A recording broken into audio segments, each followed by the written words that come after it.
Hello and welcome to the Actual Tech Media EcoCast. My name is Jess and I am excited to be here with you all today. But before we jump into our content, I have some basic information that I want to cover with you.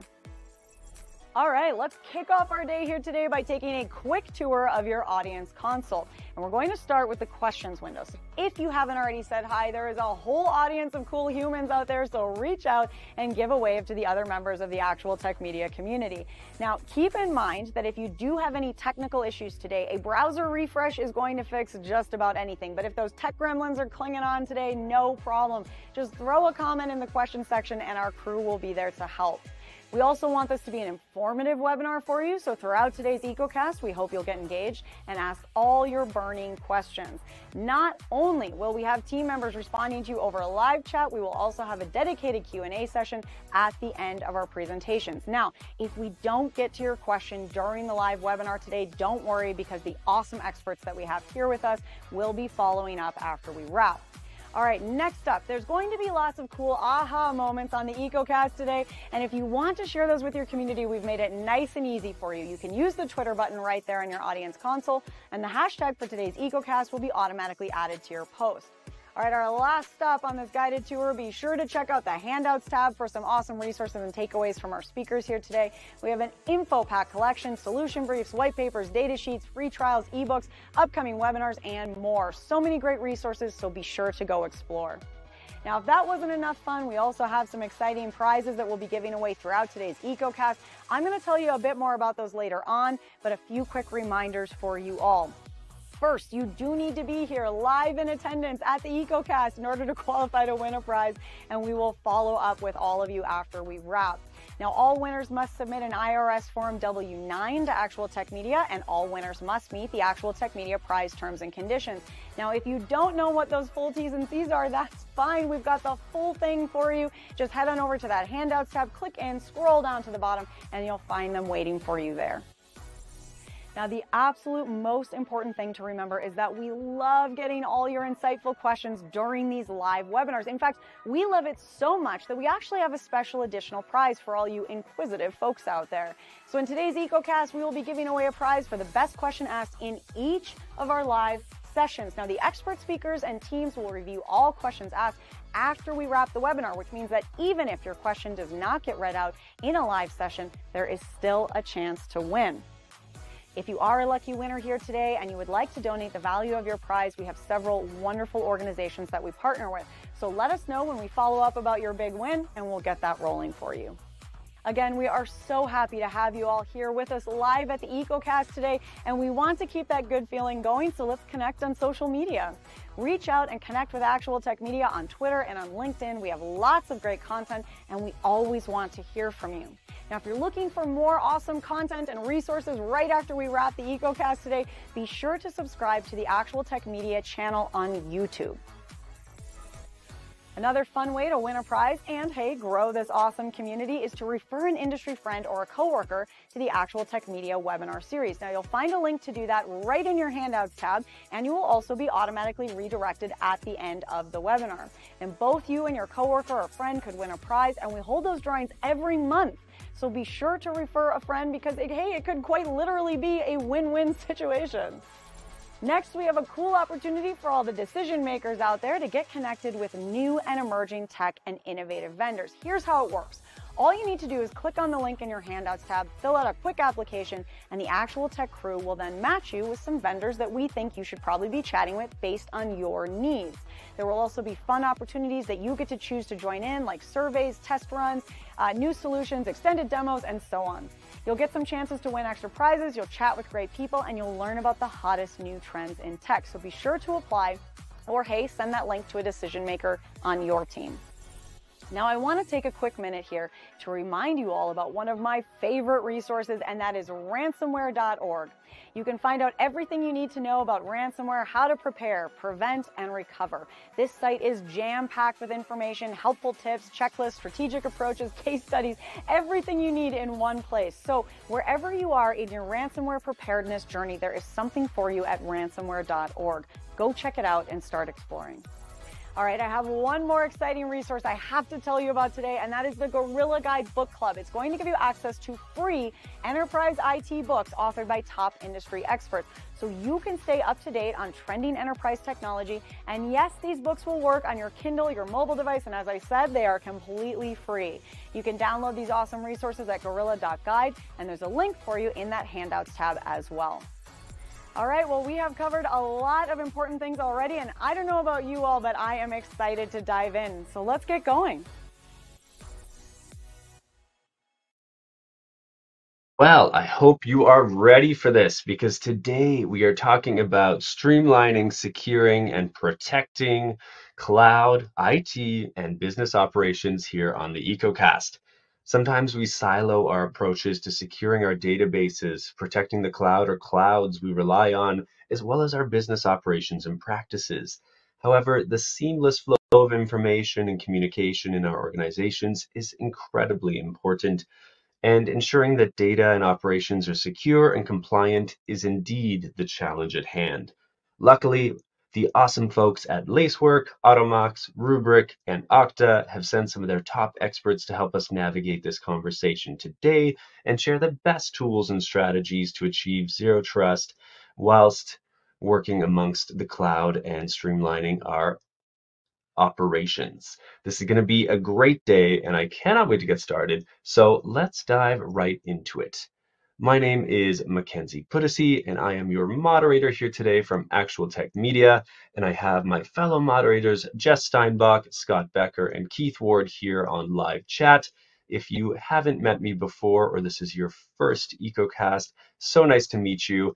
And why don't you say a quick hello if you haven't already found the questions tab in your console?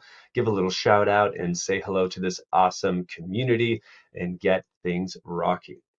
Now, on top of that, not only do we have a ton of incredibly valuable information for you today, but we do indeed have some prizes. I know you're all waiting for that. Today on the EcoCast, you could win one of three $300 Amazon gift cards. And as I mentioned in the housekeeping chat this morning, you can find the full T's and C's linked in the handouts tab if you have any questions about that. And hey, with that last little thing, we are ready to rock. Today, it will be me opening up today's EcoCast with an interactive polling session to get you all thinking about the topic at hand. So, if you're out there, if you're live, if you are ready, this is your moment to get things going and get your mind on the topic at hand. Again, I am Mackenzie Puddesy, and not only am I moderating today's conversation, but I'll be acting as your keynote. So if you see the poll up there, first poll is, what is the biggest challenge in developing and managing DevOps and or DevSecOps in your environment? And I'd love for you all to go in there and give a little answer. Now, you obviously might be familiar with this, you may not, but DevOps and DevSecOps is something that's really kind of a growing concern, a growing strategy of, you want to ship product, you want to get things going around, but are you bringing in contractors? How do they access your information? How are those credentials verified and managed? Can you afford this? So this is really a new way of kind of structuring your organization and your workflow and your workers, whether they be completely, staffed and on hand or brought in as third-party experts or, sometimes just on one project. All right, looks like you guys are getting active in the poll, so I'll give you a few more seconds there before I flick over to the results. But looks like we've got quite a lot of people having issues here with collaboration across access management and tools. Definitely some lack of available talent. Security, compliance, and testing is a concern. And looks like coming up here in the last spot is lack of guidance and expectations. So not bad. So here are the results for you there. About 50% or just under 50% worrying about that collaboration across access management and tools. And honestly, I'm not surprised. I can see where, it's with this way with the workforces, and we have experts coming in from different cities, different countries. Being able to collaborate and pass things off securely and effectively is definitely a concern. So thank you for sharing that. Next up, I've got how comfortable is your company with relying on AI and machine learning? So, of course, hot topic on all of these tech webinars and tech conferences these days is AI, AI, AI. Almost feels a bit like a buzzword.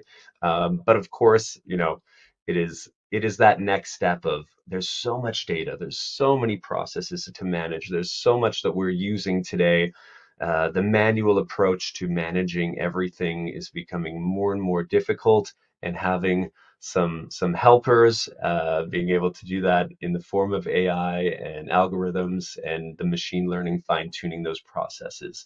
But then, of course, where do we come to in terms of comfort? Are we very, very comfortable handing things over to the machines? Is this something we're ready for? Are we using some of it, but we're a little bit hesitant, maybe not sure how reliable it is? Or are we at this point where, I'm just not ready, and convincing the board or certain decision makers in your organization is a little bit of a challenge? And it looks like almost none of you are very comfortable. Just a few. Now, again, this might not be your personal opinion, but definitely as a company or an organization, still grappling with how and when do we use AI and machine learning. Many of you are somewhat comfortable, so I think the bulk of you are trying to adapt and use this to the best of your abilities, and a few, still 36% not ready, not quite ready. All right, next pull up for you. How automated are your IT and business operations? So again, are you employing high levels of automation, whether that be AI or workflows or different triggers to allow automatizations to go from one place to another? And is that completely automated on your end? Are you using a high degree of automation? Are you doing some automation, but still quite a number of manual processes, or very little? You're still using a lot of this in-house, by hand, human, hands-on approaches. Now, again, it's kind of one of those things where sometimes there's a lot of upfront work required to get yourself to a point where you can automate, and making sure you have good data sets and making sure these automations know when and how to perform properly is a lot of upfront work and fine tuning. When they are working, fantastic, feels magical. You're like, great, we don't have to do that anymore. But again, getting there can definitely be a bit of a hurdle.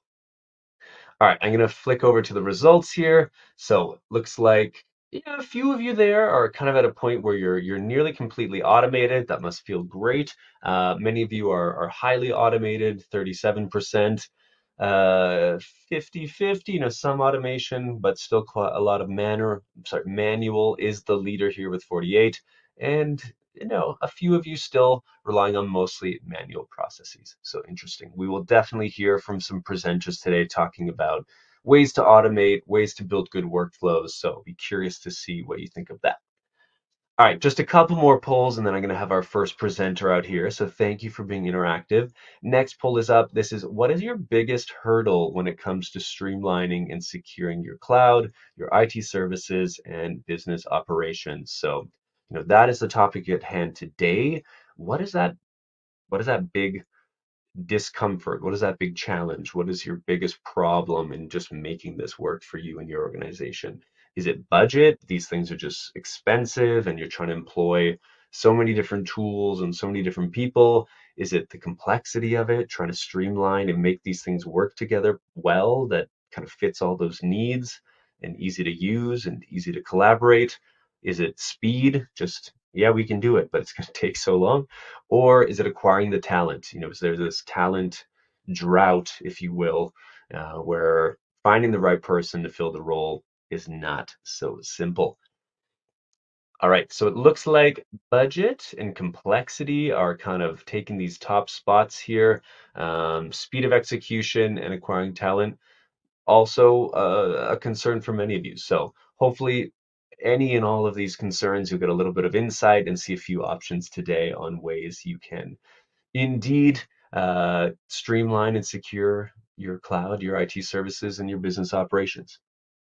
Okay, final poll here. Where on the curve are you in terms of streamlining and securing your cloud, your IT services, and business ops? So, are you feeling you're ahead of the curve? You guys are kind of leaders on the bleeding edge of making this happen.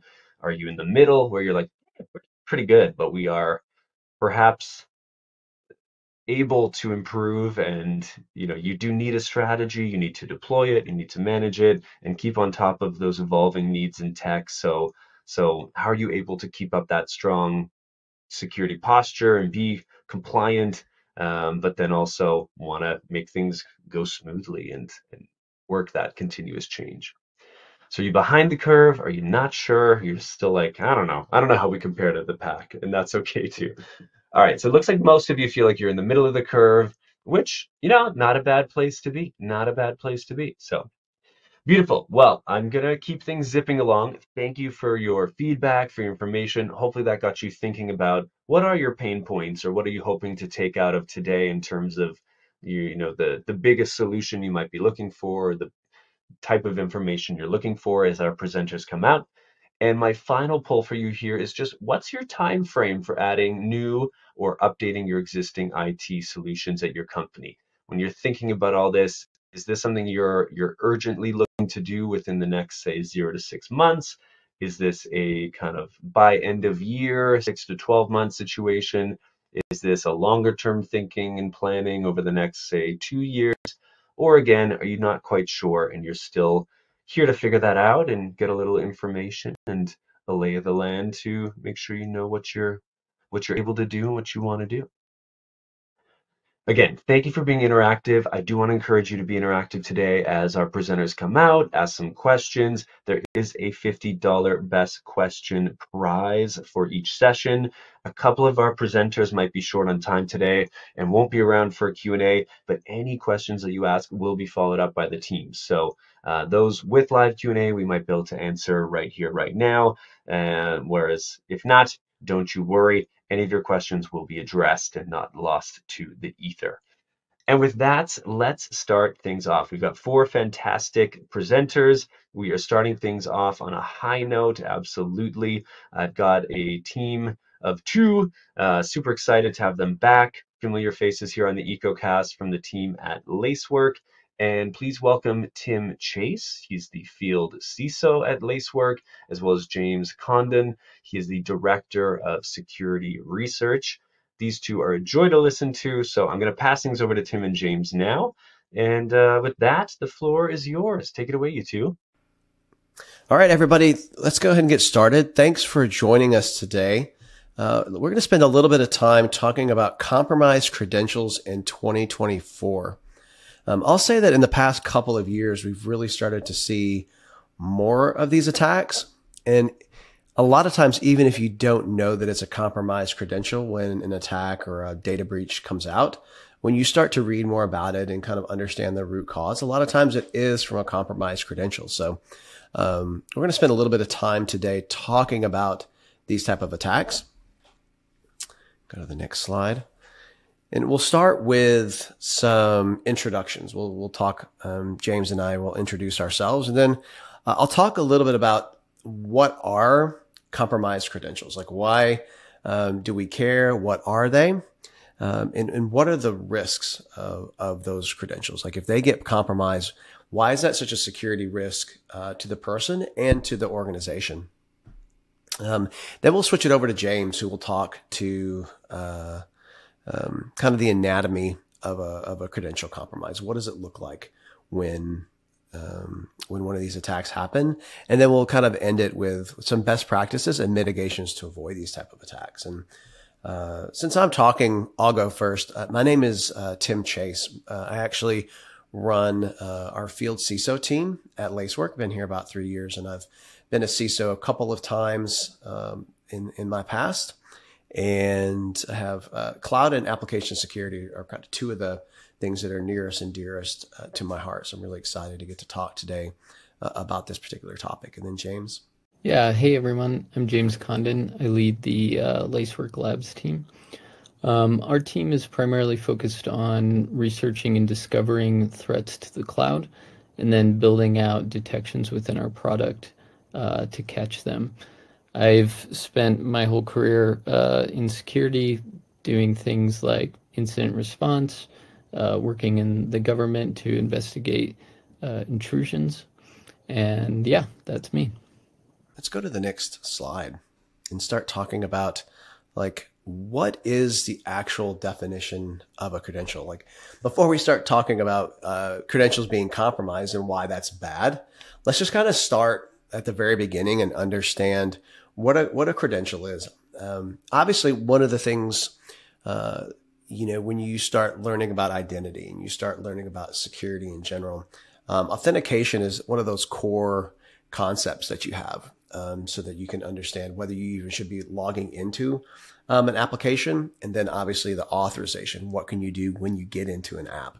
And so credentials are those things that recognize a unique user to know that this is who we actually think it is, right? And there are many different types of credentials these days. I think the most common one that we think about are like the username and password, right?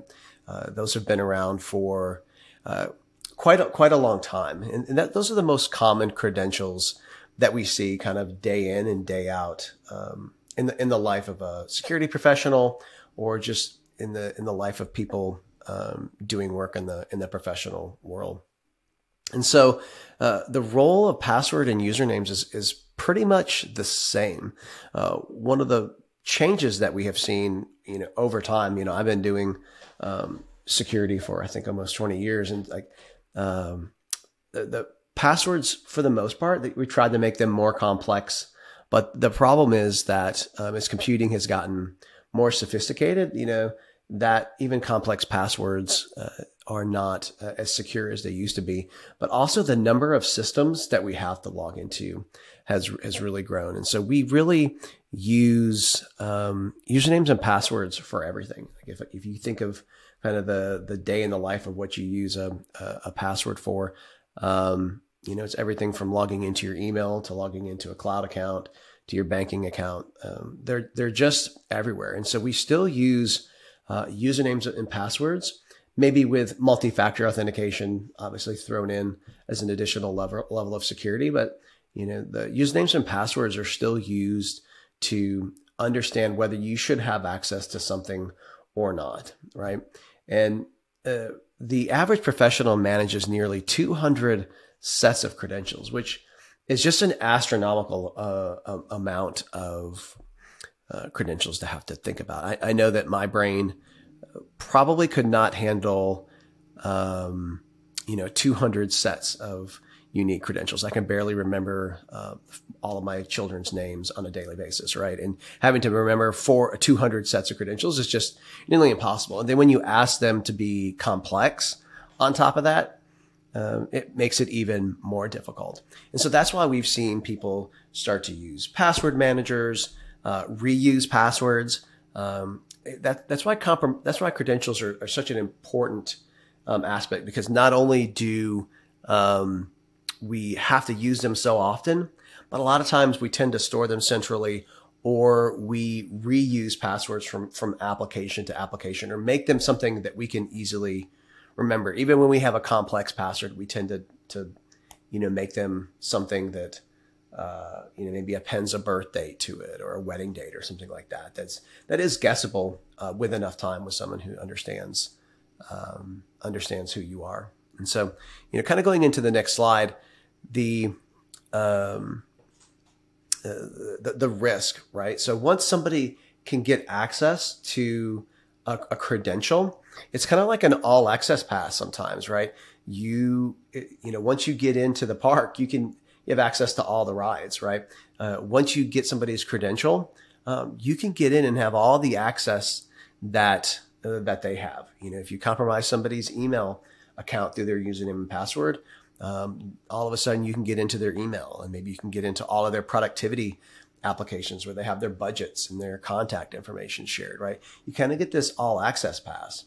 And the same thing kind of happens, in a professional world. Maybe you're, a cloud, you work in the cloud and you're a cloud administrator, and you get your credential compromised and somebody logs in. Well, all of a sudden they have access to everything that you do inside of your cloud environment. They have access to the resources, to the permissions, the ability to add, delete, whatever you happen to have in your role or the compromised individual's role. They will be able to have that now too. And so that's why attackers go at this, right? We see this quite often with phishing scams. And once they have these, this is just kind of like an entry path into how they're going to continue to further exploit the environment. So if they get access into your cloud environment, it's kind of like a pivot point, if you will. And it's just a way that they maybe can explore to understand what they can do, what they can see, what data is available. So once they're in, it's just kind of a place for them to start and explore. And so, there are some common attack flows that we have once we get started. After we compromise our credential and we start exploiting those, we do see some common attack flows. And now James will walk you through some of those and then talk about how we can mitigate it. Okay, great. Thanks, Tim. So yeah, I'm going to share some real world examples that we're seeing out in the wild. And usually the first question that comes on people's minds is, okay, how are these credentials, how are these identities being compromised? What's the initial access point? So there's a lot of different ways that this could ultimately manifest. One of the most common vectors that we see is like unsecured credentials. And what I mean by that is folks uploading these into GitHub and other public repos, or there being configuration files that are publicly accessible. Now, the good news here is there's been a lot of updates to things like GitHub where they can help revoke keys within AWS. But there's also a lot of other public code repos that these could accidentally show up in. And then in a little bit here, I'm going to give you an example of where these can be found in certain configuration files. Now, that's not the only place. We also see a common attack path, especially in AWS, where instances get compromised, whether it be a vulnerable application that leads to malware on the host, and then from there, they're either searching for credentials on that host or they're contacting a metadata service to get access. The other one is accessing the metadata service through server-side request forgeries on internet-facing applications. That's another common one. We're going to show you an example of that here coming up as well. And additionally, phishing and social engineering. So developers or admins being targeted and then tricked into giving up their keys, or their laptops being compromised and the attackers getting them from there. Now, there's other forms that we might not be super aware of because we're seeing a high volume of this activity. In some underground forums, there's initial access brokers where people will sell access to different accounts. We see a steady increase of access to cloud accounts. In those scenarios, we can't really determine how those were initially compromised. So the next question is, once an attacker has access, what do they do? So we'll be talking about this in the frame of your cloud service provider control plane. Typically, what we see after initial access is there's some discovery activity. Basically, they want to figure out what are the different privileges that the user has and what do they have access to. Now, from here, what we generally will see is they set up new users, and they do this in a way both to maintain access to the account, but also to look for workarounds to escalate their privileges. Now, once this is said and done, generally they move on to their objectives. Probably the most common one that we see is hijacking resources.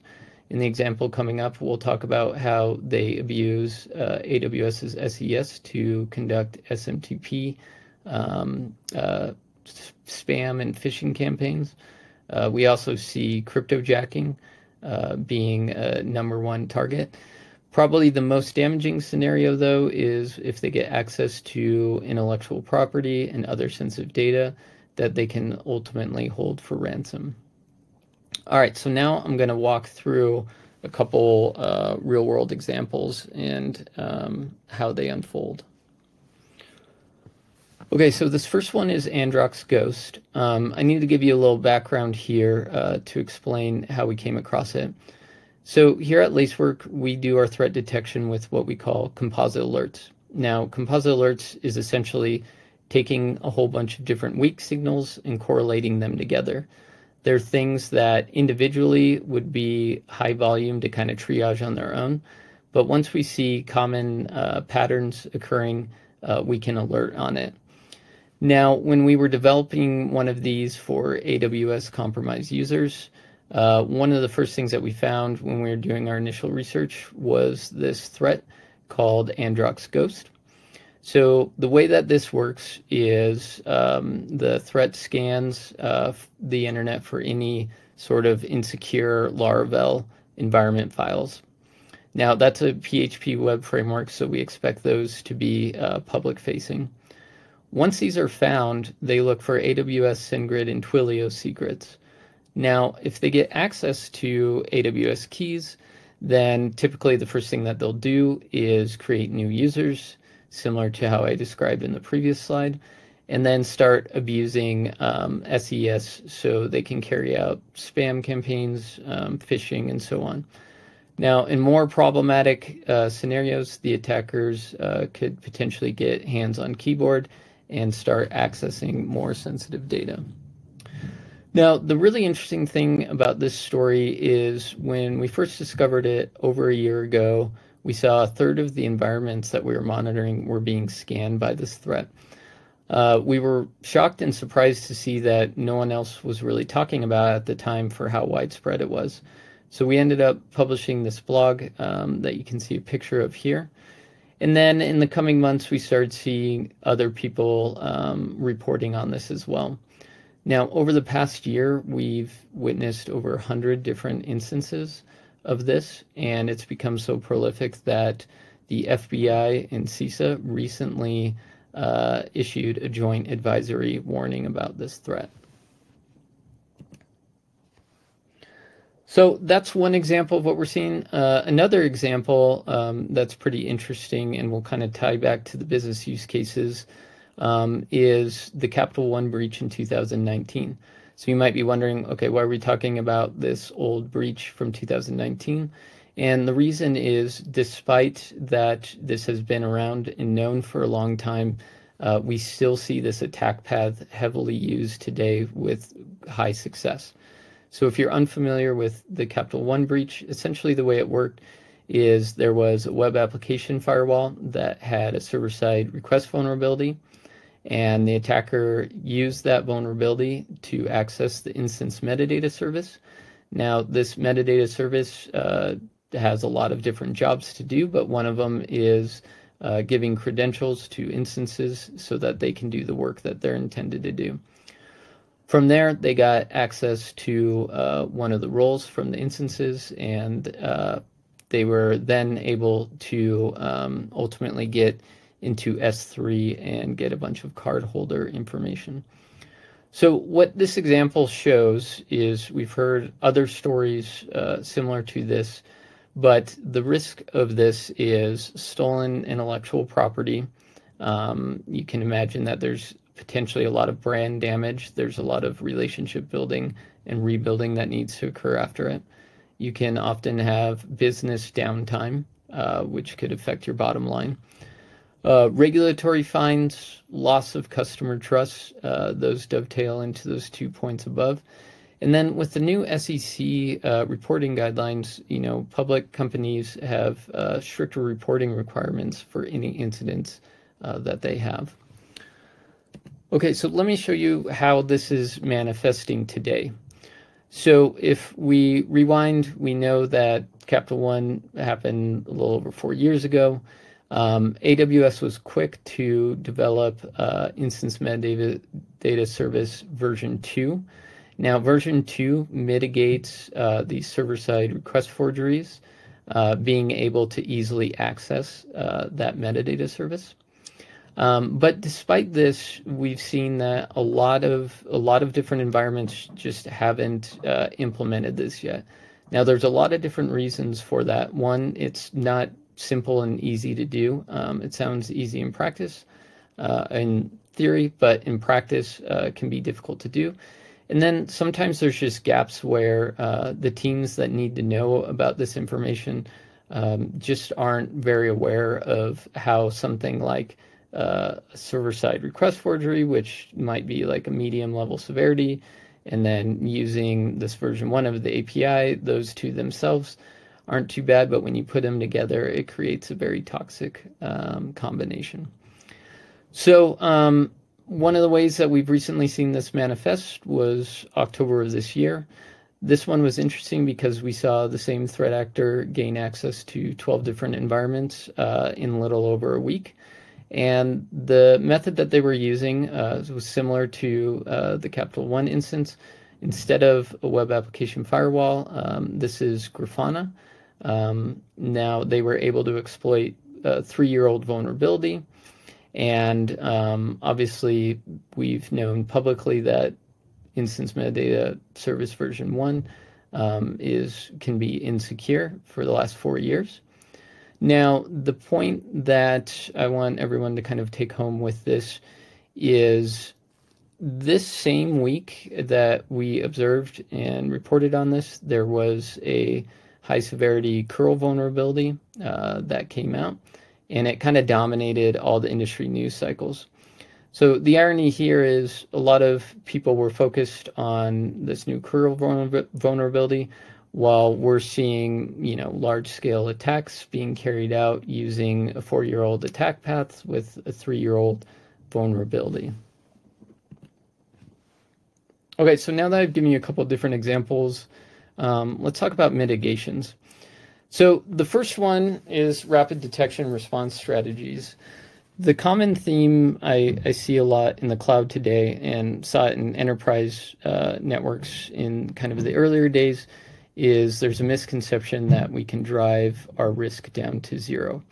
Now, that's not to say you shouldn't be doing any hardening, but the fact of the matter is the attack surface is very large, environments change very quickly, and attackers generally rise to a bar that's just a step above whatever their targets are doing.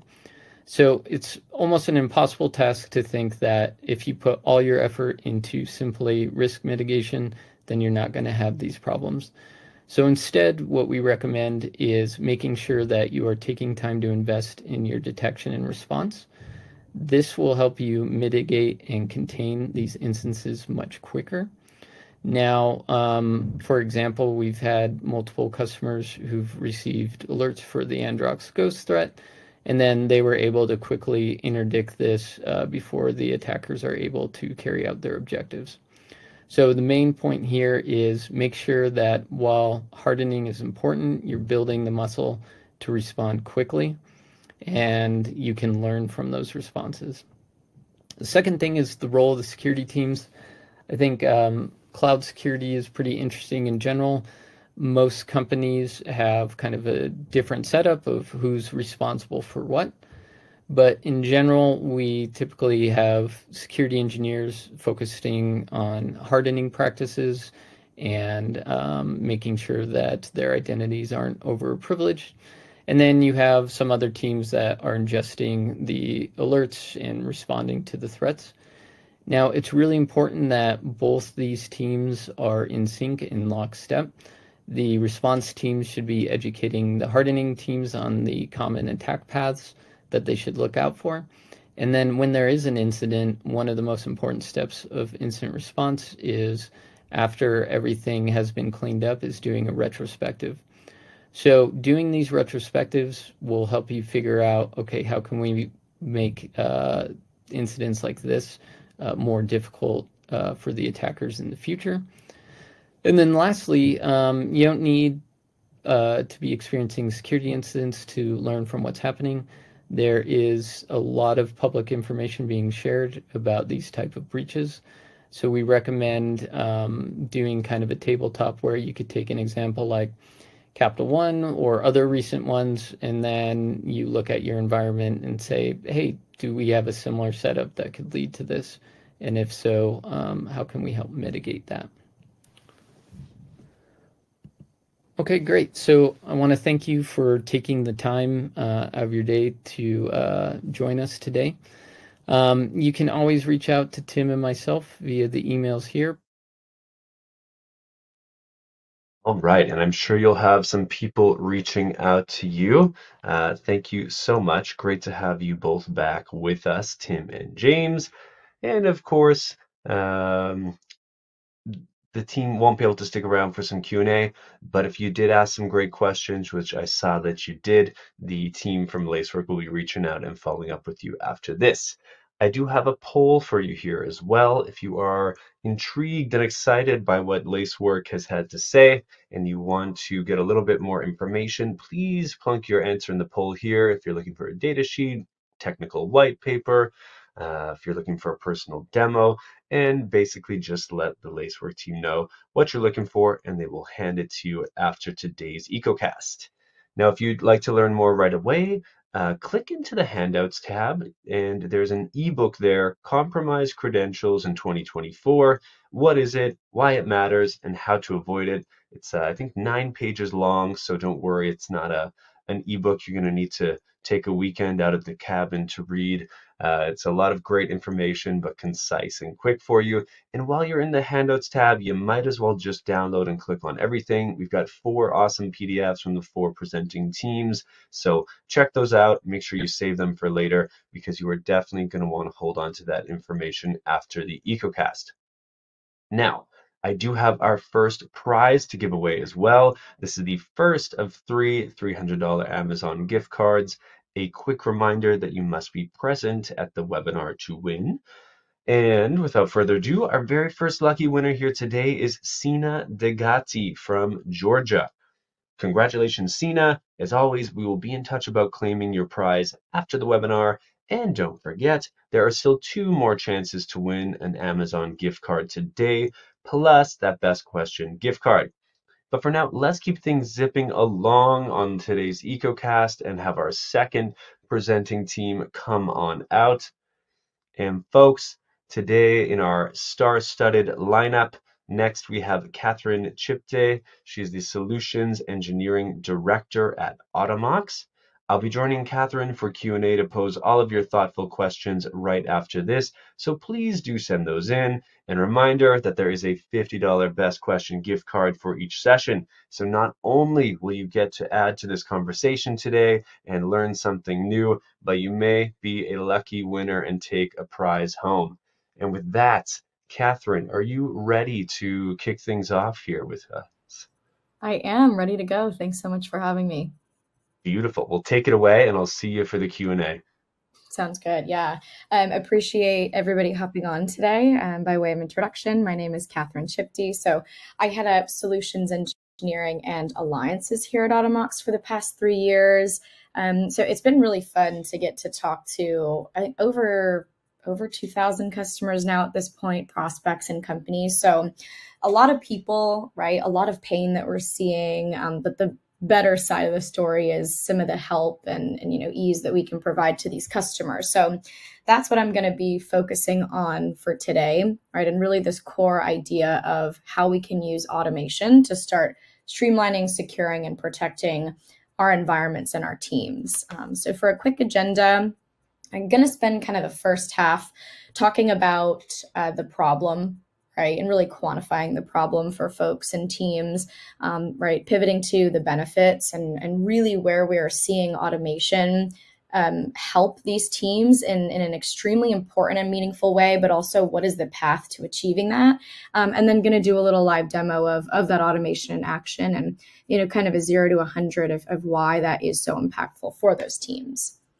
So that being said, from a problem standpoint and what these teams are up against, right?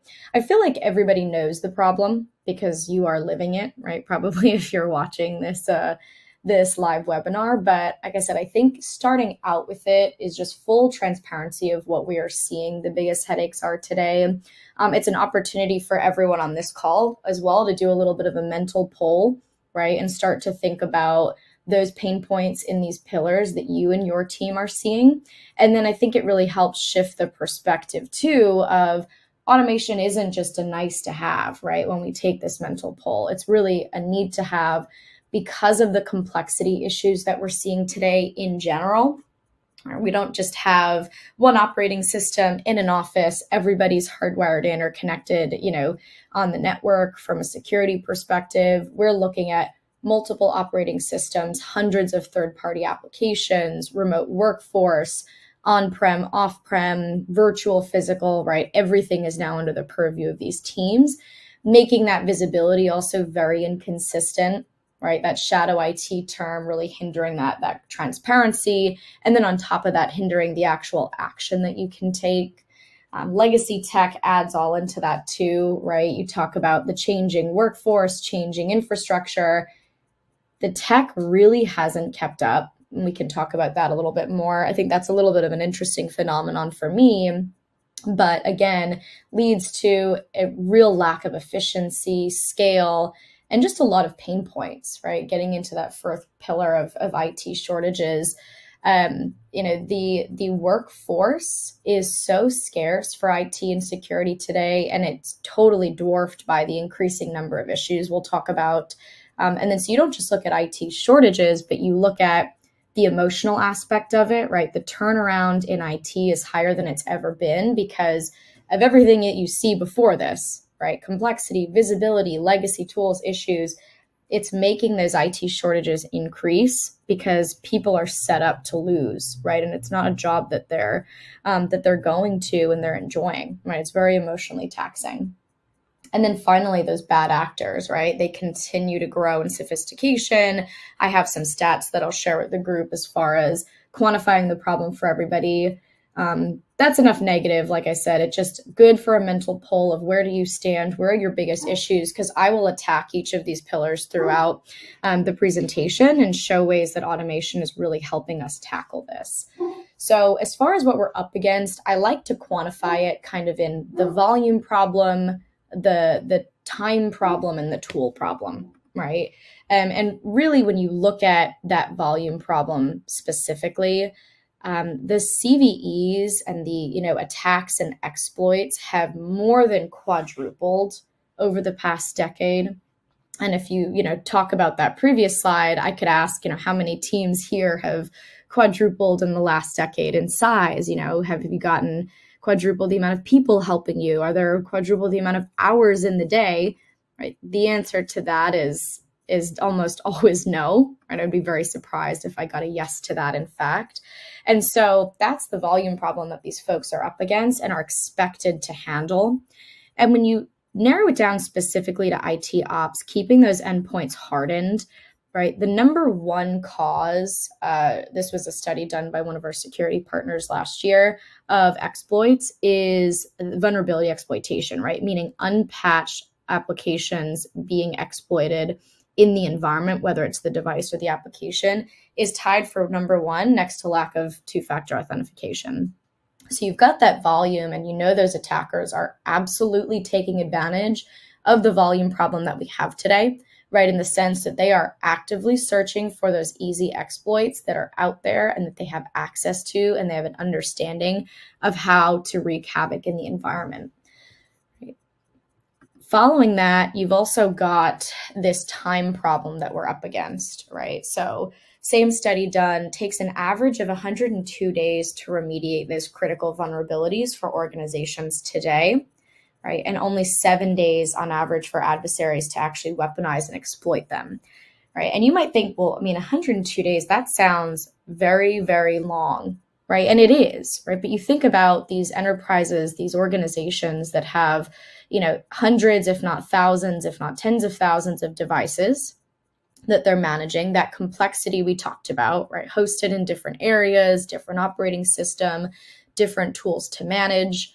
You look at that tool problem, right? There's a lot of legacy tools that they have to use to be able to manage those or fix them. And then that volume problem, that 102 days isn't that inconceivable at that point, right? And then not only that, hundreds of applications.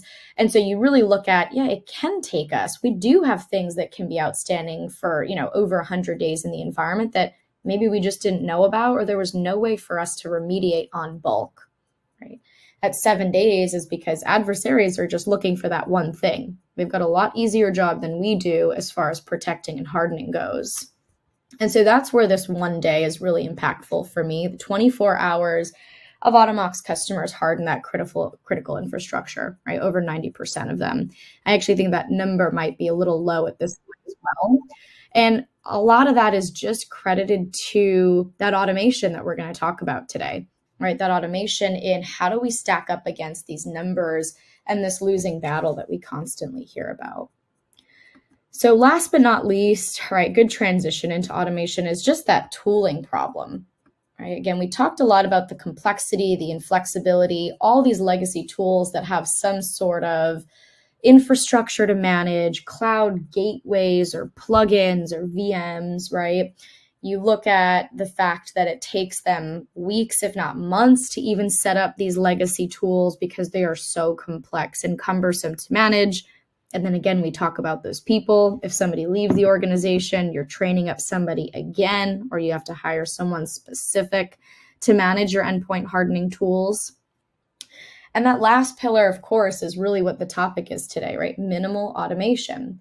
I always think this one is interesting because when you look at security tools in general, right? You look at EDR, XDR, SIEM, SOAR, all cloud native, right? Forward thinking, autonomous tools. They're supposed to be minimal interaction, right? They tout this automation. But when you look at the IT ops or really that endpoint hardening, right? I think about it as the side of the business that actually fixes the endpoints, patches them, right? Configures them, remediates things so that you're not susceptible to 0 days or other vulnerabilities, installs your software, manages those devices, hardens those devices.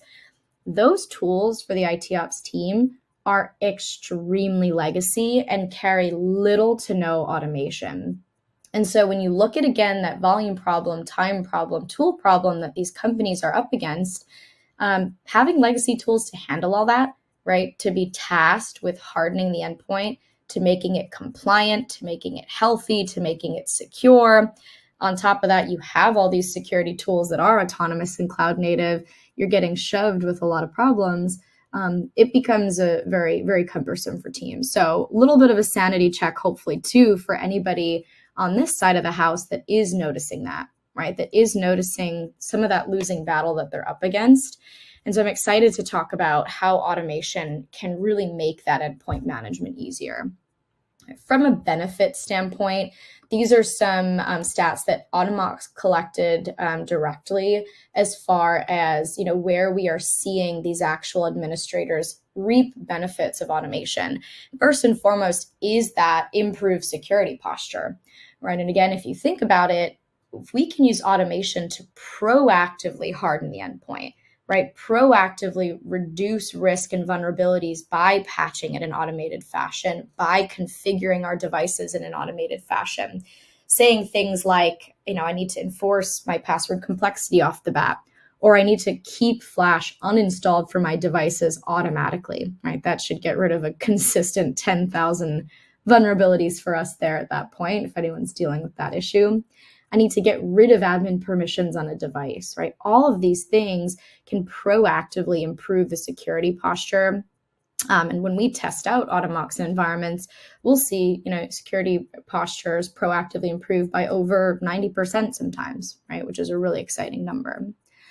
Massive group also reported less stress in day-to-day operations. And really where I think about this, right, is again, when we talk about that losing battle that these teams are up against without automation, automation allows it so that they are not using their brains, their times, their hour in the day to do really cumbersome tasks, right? Cumbersome tasks that should be automated, such as patching. I've never talked to somebody that's like, yes, I love patching. I love spending my time doing that day in and day out. It's a really good use of my time, right? That is typically an area where we have the ability and should be able to reduce that stress and reduce that monotonous work with automation. And 44% said it increased the ability to meet SLAs. So again, a massive chunk right off the bat, just being able to say security SLAs, IT SLAs of, maybe in the past, we were just trying to get criticals patched in 30 days, maybe the rest in 60, 90-day rings. Right now we were trying to get 0 days fixed within, 30 days if we can as well, 7 days if we can. And a lot of that's due to the manual work involved. So if we can say, hey, look, automate the configuration change needed to mitigate this 0 day in 24 hours, boom, across all my endpoints, right? Because there's no infrastructure, there's no management necessary. Make sure if anything critical comes through from Microsoft, it's patched within 24 hours, right? Make sure that my third-party applications are just patched by default in about 7 days, right? Doing all that with some flexibility, but that's where you can start to see, hey, not only are we finally meeting those SLAs, but we can start actually setting some aggressive targets for our organization because these teams actually have a chance, right? They're not up against a losing battle in that sense. And then a majority also noted automation tools as the most important for the IT agility side of the house, right? Getting us trusted, timely, and more comprehensive endpoint management is really, really important for these teams. And that, automation is a massive part of it. So if we look at kind of the bottom half of this, where to start, right? So maybe, hey, yes, benefits of automation are incredible. We know we want that. But where do I start, right? What does this automation journey look like for me and my team in reality, right? So how can I actually implement this in reality? And I like to think of it as a people, process, product, right? 3 different pillars of how to start operationalizing and thinking about this for your organization. So breaking those down a little bit more for a people, process, product, starting with that first pillar, right? I think the persona buy-in, not just from your team, but from the business itself is super important, right? So from a team buy-in standpoint, really who will your automations impact? Again, you go back to that emotional aspect of the people that are spending their days, maybe their weekends or their nights right away from family because they have to manually monitor patching or they have to manually monitor remediation, or, they're concerned to go on vacation because they never know when the next 0 day is going to hit or affect their organization, and they have to always be on. All right, so in that way, getting that buy-in for the team is super important, as well as the larger business buy-in, right? And I love the trend that I'm seeing of IT and security becoming the forefront of business operations and not just a side afterthought. And so a lot of this for us has to do with quantifying the actual business impact, such as total cost of ownership reduction we see, right? And we have a calculator for here as well that you're welcome to take a look at. But how will this automation and tooling actually help save the business money, drive efficiencies, reduce risk, and everything that's quantifiable to the business? It's also going to help you secure executive sponsorships, right? Very concretely, because they want to look like the hero in that regard as well. Wow, look at this process that my people are putting in place that we're defining that is having concrete business impact, right? As well as using that people to brag for your future support, right? Tapping them for in-house knowledge. So really that network of people, laying that groundwork to help everybody understand and get on the same page so you can share those automation wins, increase support, and people are the foundation of every business, right? So that buy-in and that execution from you, your team, and your sponsors is really critical in making sure that not only do you kick off an automation journey, but it's something that actually takes root within your organization, right? Then the process side of the house, right? Again, I'm a very process-oriented person. If you've ever met me or you know me, so I tend to think this is one of the most important pillars, because I also think that the process ties together the people and the product, right, or tooling. And so when you look at defining that process, again, as concretely and intentionally as possible, what are the frequent, mundane, painful, miserable, right, executable tasks that your team, your people are having to do today, right? So really understanding that and understanding the current workflows, frequencies, and inventory is going to help you define, right, those business aspects that we just talked about that's important to people, right? It's going to help you define how and where we can start looking for toolings to plug it in. So I argue that the process, again, is that tie-in between people and tooling. And it sounds obvious, but there are a lot of times you'd be surprised where we haven't intentionally looked at and identified and just jotted down every single task, process, and workflow that our teams are doing today. And when you do that, you start being able to compile, hey, there are super easy, low-hanging fruit that we can actually incorporate automation and drive our business towards an efficiency that we haven't seen before, right? And then, of course, you should constantly think of this as an iterative process, as a fluid process, testing, checking, repeating, right? Once you lay automation as the groundwork and you look at that people, process, and tooling, right, product, making sure that you're checking in with yourself, your teams, your tools, and that you're constantly iterating this for what works best for you all, right? You're going to grow as a business, maybe shrink as a business, need to get more efficient. And so I think just in the back of your mind, always considering this a fluid process is super helpful. Right? And then we look at the actual tooling itself. Right? So it is important when you talk about everything we've seen, the problems, right? Tooling for automation is becoming critical. And like I said, less of a nice to have, more of a need to have, because the tooling also allows us to get to more concrete outcomes, right? The tooling allows us to actually get to that efficacy, get to that total cost of ownership reduction, and so on and so forth.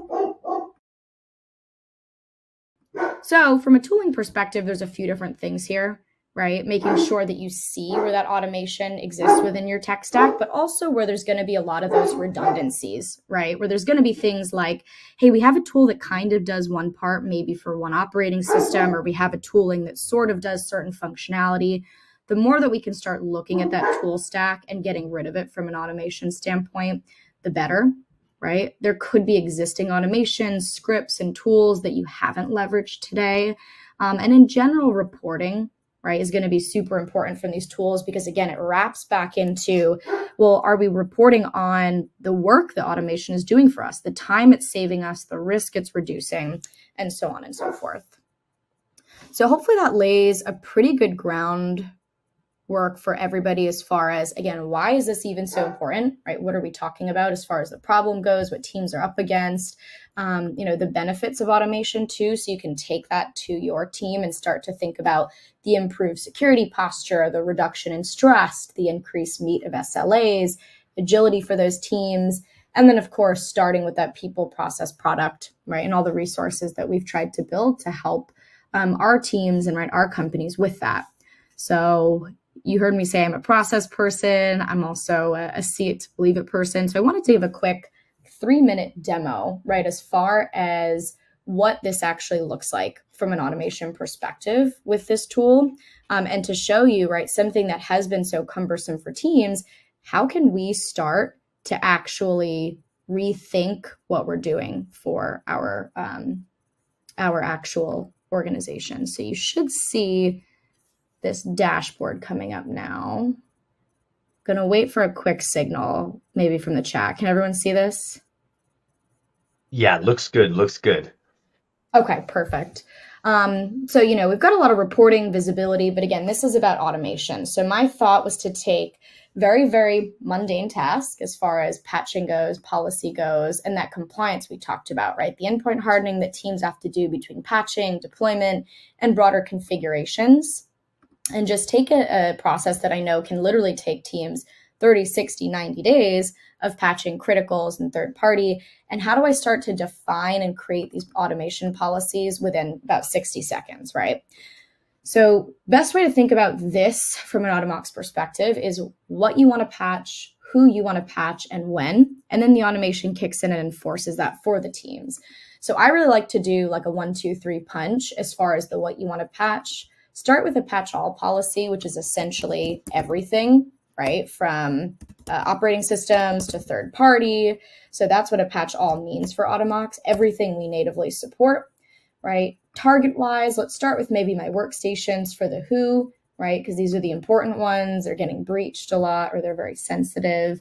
And then the when, right? So for a patch all catch all policy, I probably only want this to run once a month. So basically saying Automox, hey, at least every 30 days, if you see any outstanding OS or third-party patches on my workstations, go ahead and enforce that, right? And right there, 30 seconds, you've created a max 30-day SLA for your organizations where you can now go in and scale that to be able to say some of my more problem children, right? Maybe Chrome, Zoom, Slack, some of these applications that constantly have updates. I have now targeted my what, kept the same who, but my when I can say, again, that 7-day SLA for third-party applications. If you see that, I want to make sure they're hardened in 7 days. And finally, maybe something like my criticals I talked about earlier. If you see application or OS with a critical update, I need that hardened within 24 hours, right? And just like that, we've created a 30-day SLA for everything, OS and third party, 7 days for certain third party, and 24 hours for anything critical, all while still having customizable user notifications throughout, right, this entire process with your end users, the journey, the deferrals that you have. So like I said, very different from, I think, what a lot of organizations are used to as far as executing on this. Right? Of course, if you want a deeper demo and you want to actually see this in regards to your organization and how we can start helping you build that program of automation around your people, process, and product, please don't hesitate to reach out. But that being said, just wanted to give a quick thank you and see if there's any super pressing questions for the time that we have today. Yeah, no, that's great. We definitely have quite a few questions, so let's try to get through as many as we possibly can. And awesome presentation, by the way. Love that demo at the end. Loved hearing kind of your approach to automation and what you guys are doing at Automox, and I think very timely and of course useful for everyone out in the audience today, or at least I don't want to speak for everyone, but I feel very topical. So thanks for coming on. It's been fun providing a fix, right? Like we were saying, I feel like a lot of tools automate telling you the problem, which is great, but we also want to automate the fix, right? Absolutely. So I'm just going to mention, I'm throwing up a poll here for everyone out in the audience. So looking for what additional information from Automox you might like. So is that a data sheet? Is that pricing details? Is that a personal demo? So just fill that in. And then Catherine, if you're ready to rock, let's hit some questions. Let's do it. Okay, first one I see here says, is the perceived risk of adopting automation tools worth the reward, in your opinion? Oh, that's a good one. I mean, this is probably going to sound biased, but absolutely. Right. One of the things we actually just talked about with a CISO at a very large banking institution was this perception around the risk of like patching specifically always comes up. Right. And automation and the impact it can have. He was saying it absolutely out trumps the actual risk, right? Because the risk today with that number problem, the volume that we talked about, the time, the risk is leaving that stuff out there, right? I think weight has absolutely shifted to, hey, we can kind of get away and accept the risk of vulnerabilities being out there because I'm more worried about what's going to happen to my environment if I try to fix it. And we've gone to the complete other side of the scale today from a numbers perspective, where the risk is absolutely on the side of not leveraging automation and allowing those environments to be vulnerable. Very nice. Yeah, I don't want to give my opinion, but I'm a little biased and pro automation as well. I don't want to say I'm lazy, but if something will do something for itself, I'm here for it. So yeah, the teams have absolutely. They've got too much to have to do today to not find some way to support them with the super low hanging mundane stuff at least. That's it. For me, it's not that I'm lazy. I just want to do something that like anyone or anything could do. Why bother? Mm-hmm.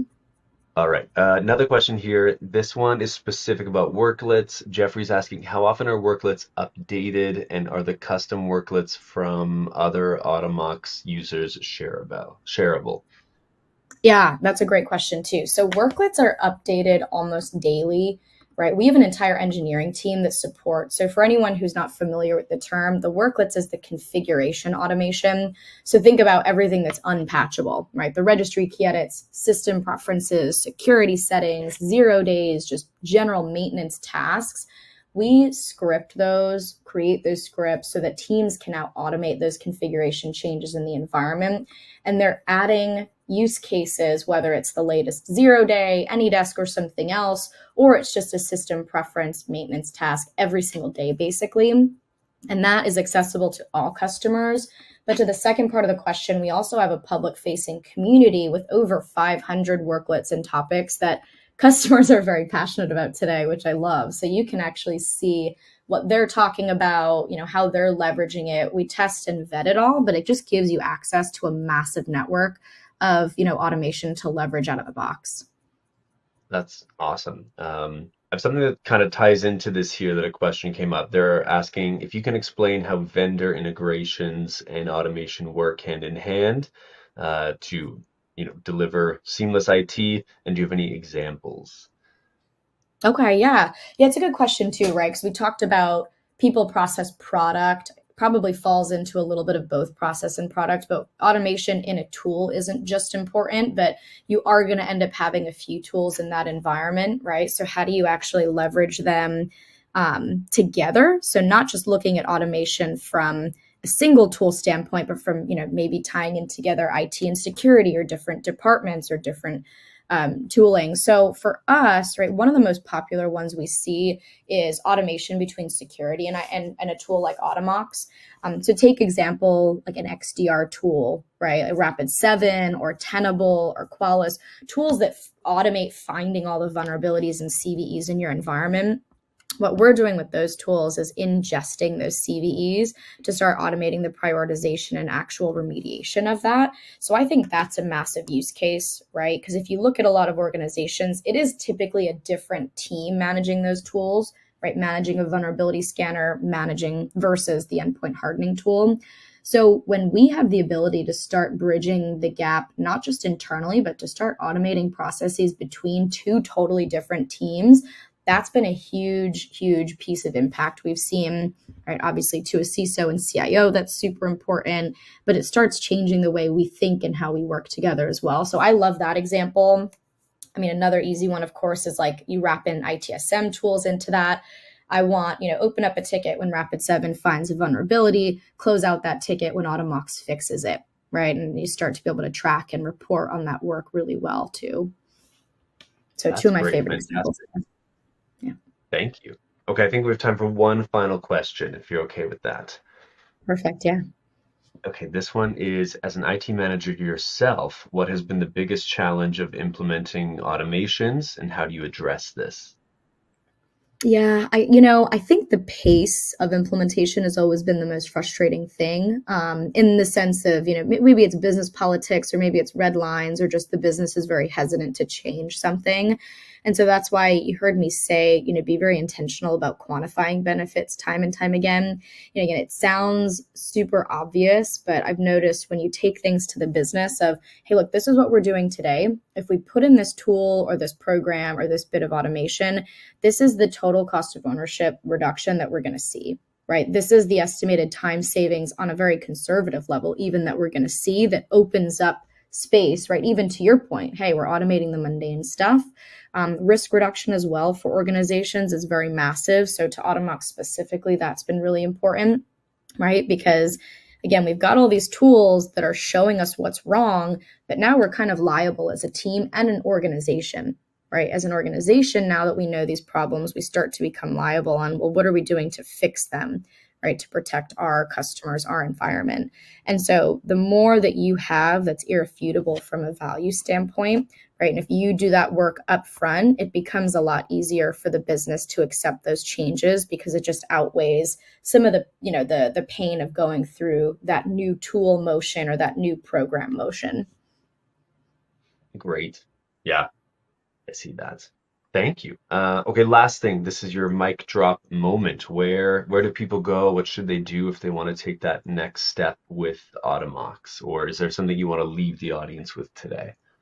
Yeah, absolutely. I mean, I will say it has been really fun working for this tool. It's very rare that you do find a tool that actually has those quantifiable benefits. And I kind of joke you're a therapist if you work at Automox, because you're really helping people with a super painful process that they don't love, right? It's really affecting their day, their mental health. And so I feel really proud getting to work in an organization like that.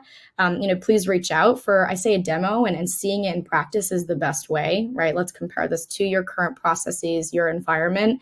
Proof is in the pudding always, right, for everybody on these calls. So excited to getting to do that for you all and answering any other questions that we didn't get to today. That's great. I love that. If you all need a therapist out there, a tech therapist, reach out to Automox. I think that's great. Perfect. Awesome. Well, Well, thank thanks you so so much. much for being here. Appreciate you having me. It was great getting to chat on this. An absolute pleasure. Hope to have you back soon. Definitely. Bye, all. Cheers. All right. Well, that link there to grab a demo with Automox is up. So take a screen grab, take a click, or just remember it. It's not too long.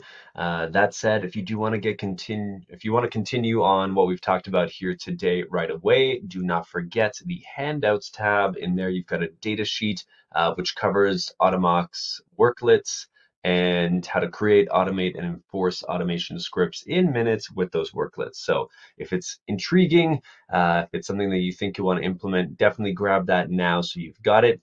And don't hesitate to reach out to the Automox team and Catherine after this if you want to go that step further. Also, thank you for answering the poll. They will be following up with some information for those of you who answered, and any of your questions that did go unanswered today, because we just didn't quite have all the time, they'll be reaching out and following up with you as well. And with that, I'm going to bring our third team and presenter out here in just a quick second. So next up in today's awesome lineup is our friends at Rubrik. Rubrik is bringing some timely and practical information about protecting Active Directory with Rubrik Security Cloud. So please do welcome Shane Allen. He is the Senior Platform Solutions Architect at Rubrik. And yeah, Shane, thank you for taking the time today, and I'm going to hand things over to you now. Thank you. In this presentation and short demonstration, we'll be going over protecting Active Directory with Rubrik Security Cloud. Let's start with a brief Active Directory overview. Microsoft Active Directory and Microsoft Intra ID provide employees with the access to everything from external resources like Microsoft 365 to internal resources like your corporate intranet. These critical services unify authentication and access control, verifying that each person is who they claim to be while ensuring they only have access to the data they're allowed to use.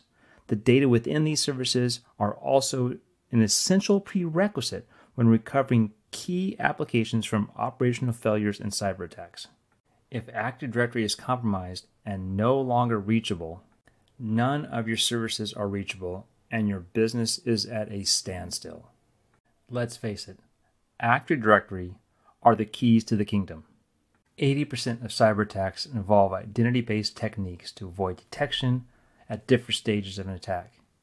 And it takes attackers less than a day, approximately 16 hours, to reach and compromise Active Directory. And unfortunately for most companies, based on the anatomy of a cyber attack, they're only able to detect an attack after all the different stages have been completed by the bad actors and data has been encrypted. And why the need for Active Directory protection? Again, 80% of modern attacks are identity-driven. If you cannot trust your source environment, how can you restore Active Directory environment to a new OS without reinfection? And accidents happen. Users and groups can be easily deleted. How can you restore them quickly? How can you ensure that when you restore a user, all its subsequent relationships are restored as well? Think about some other questions. Are you preparing for defending at the Active Directory user level? In the event all Active Directory controllers are compromised, are you able to restore the entire Active Directory from scratch? how many different point solutions does it take to protect your entire environment? This is why traditional Active Directory protection approaches tend to fall short. They're complex, they take multiple days without proper backups, none of the users can access any resources until AD is restored, which results in business downtime. Recovering AD objects with attributes and cross relationships with other AD objects is a complex operation and takes a longer time.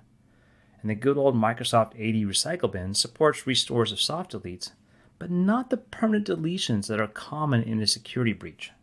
So let's talk about securing Active Directory with Rubrik Security Cloud. It all begins with auto discovery. Simply point one of your domain controllers to Rubrik Security Cloud, and Rubrik will automatically discover and inventory all other DCs within your environment. Aside from simply discovering the domain controllers, Rubrik will also discover their associated FSMA roles, along with any crucial services they may be running, such as DHCP, DNS, allowing organizations to quickly see what domain controller is providing what services.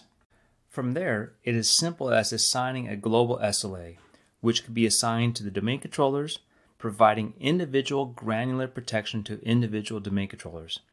Once an SLA domain has been assigned, Rubrik will automatically schedule and perform backups adhering to the constructs defined, utilizing Microsoft best practices and WP admin to perform the actual backups. When it comes time to recover, there are a couple different options. First, you can recover your entire domain controllers. This can be done in a few different ways. First, you can recover back to the original domain controller. This is a fast and efficient way to simply roll back a domain controller to a point-in-time backup. If the domain controller cannot be trusted, then there are options to recover to a completely brand new host as well. You can recover easily to a new domain controller containing similar hardware.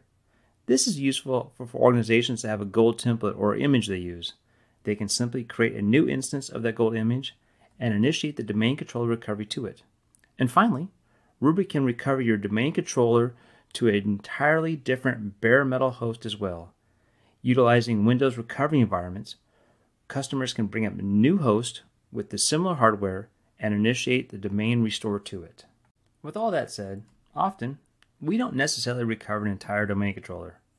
If we accidentally delete a user or notice a group has been deleted, we can simply recover those individual objects rather than go through the time-consuming process of recovering an entire domain.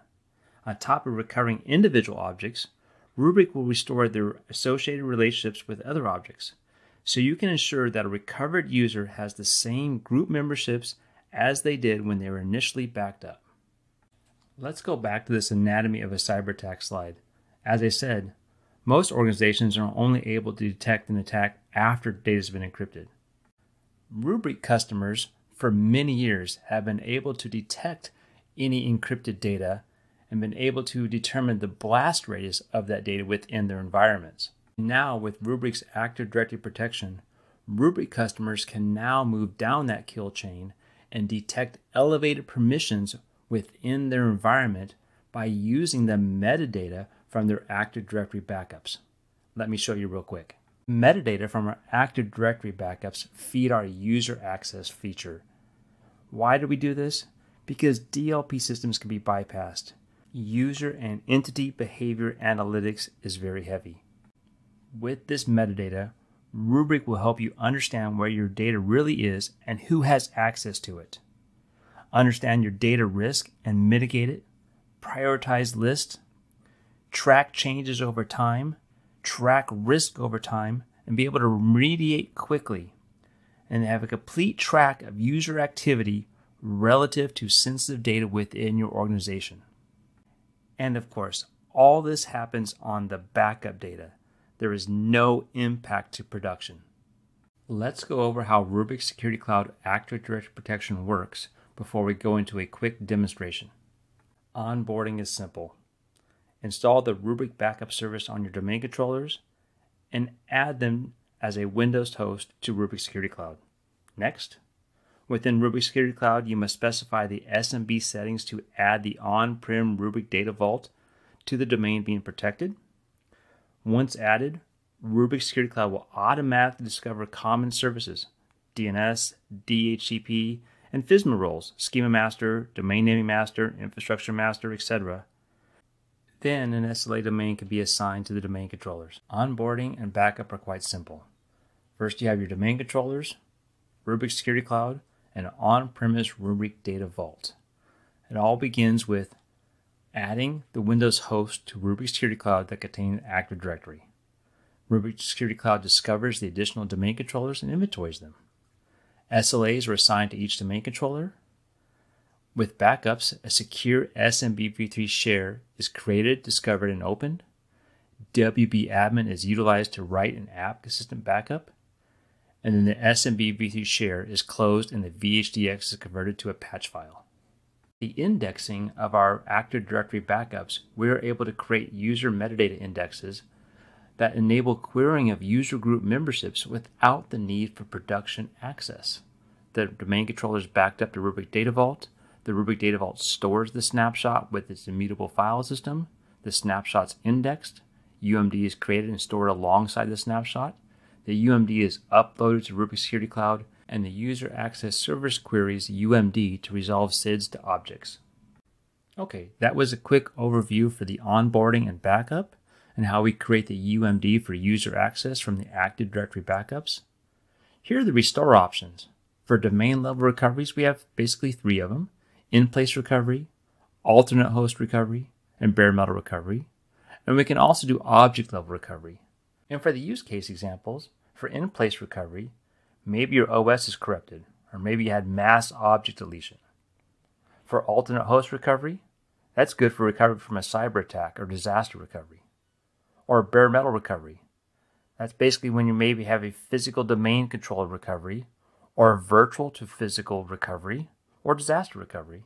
And for object level recovery, there's always the case for accidental deletion, malicious deletion, or the occasional rogue script that went away from somebody and deleted a whole bunch of objects. Let's go over the 3 different domain recovery options. In-place recovery, the SMB-v3 share is discovered and exposed via live mount.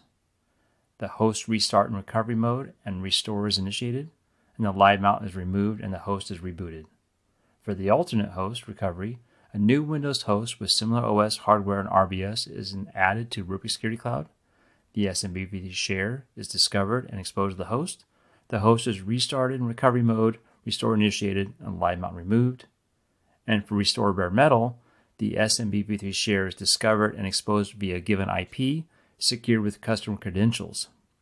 And here, the VM or physical system boots into a Windows recovery environment.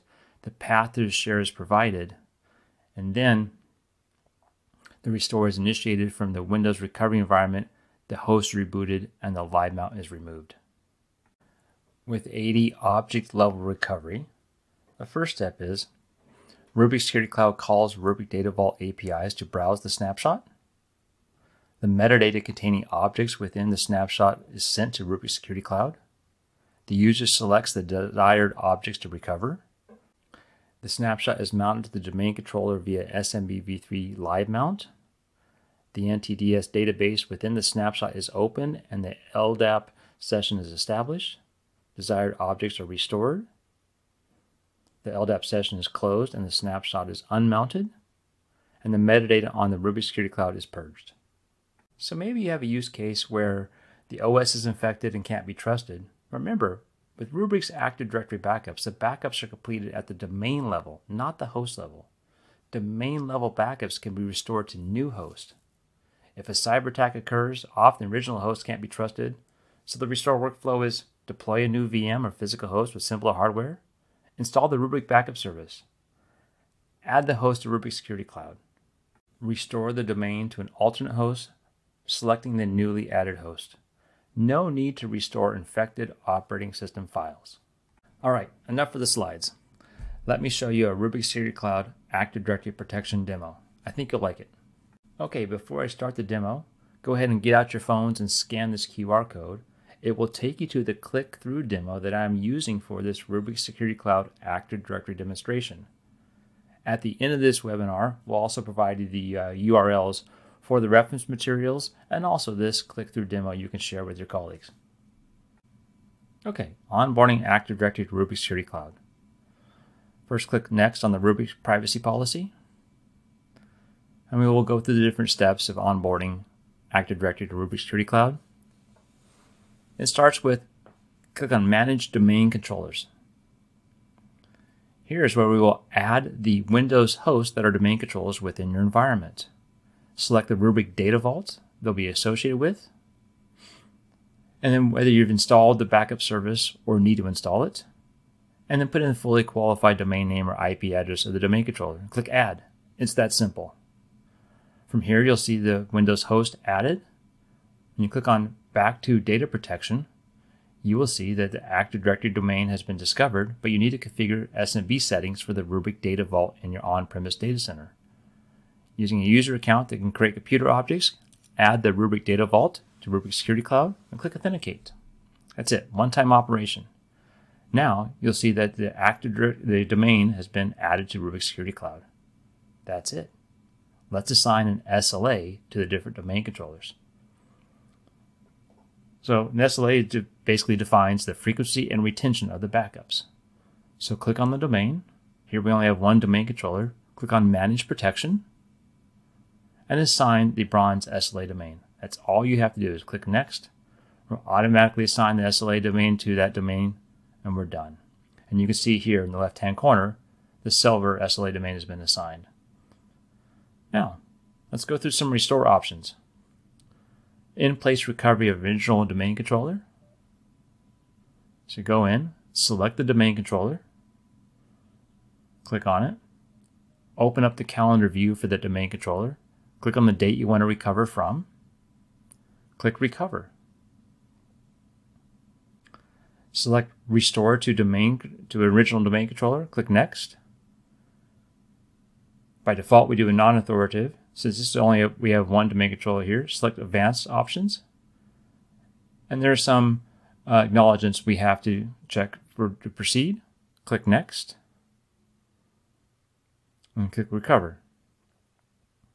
And again, those recovery steps we went through previously. They'll be in the Events page right here. So if we want to recover to similar hardware now, very similar operation.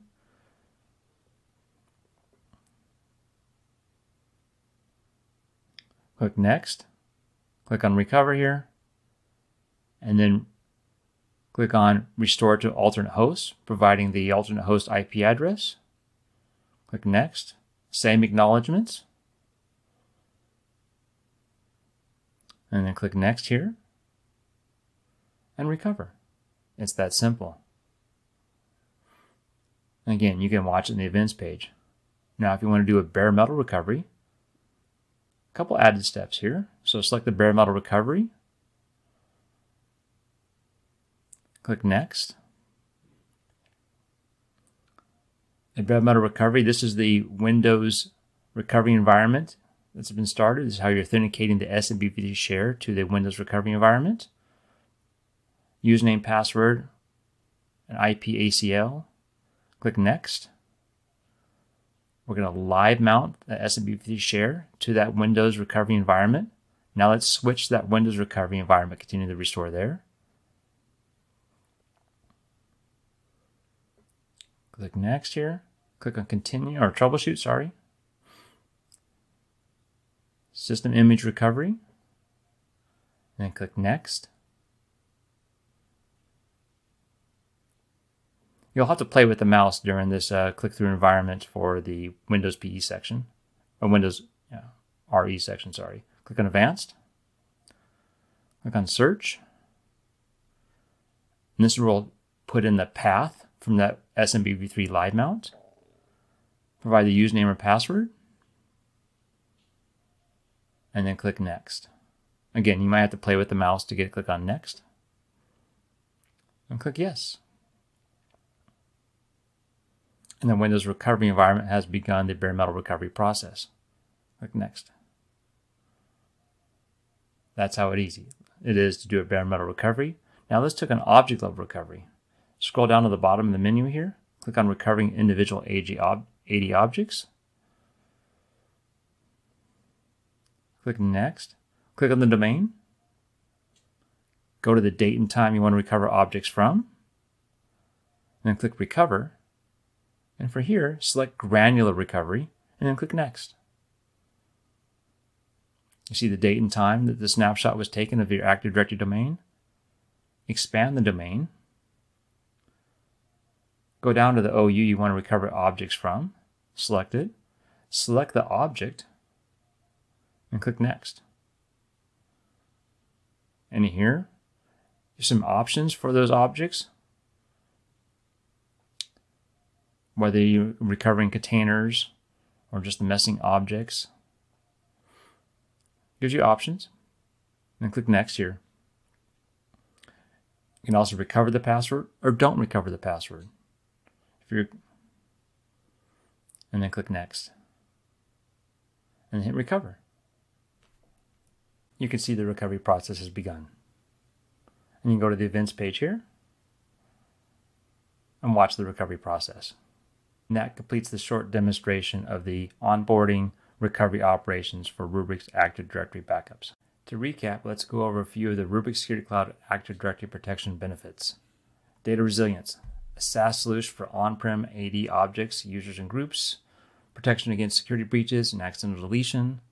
Support for crucial Rubrik Security Cloud security capabilities such as air gapping, immutability, encryption, replication, retention lock, RBAC, and archival. And support for user activity monitoring and user access analysis. Data recovery, recovery AD through simple search, recursive recovery missing parent objects, recursive recovery missing objects with attributes, and recovery AD as part of a ransomware recovery process. And Rubrik simplicity, SLA domain policy-based approach that eliminates need for configuration of multiple jobs, tasks, and you can leverage the simplicity and unified interface of Rubrik Security Cloud with no storage to configure, no external tools to run. And here are some references used in today's webinar.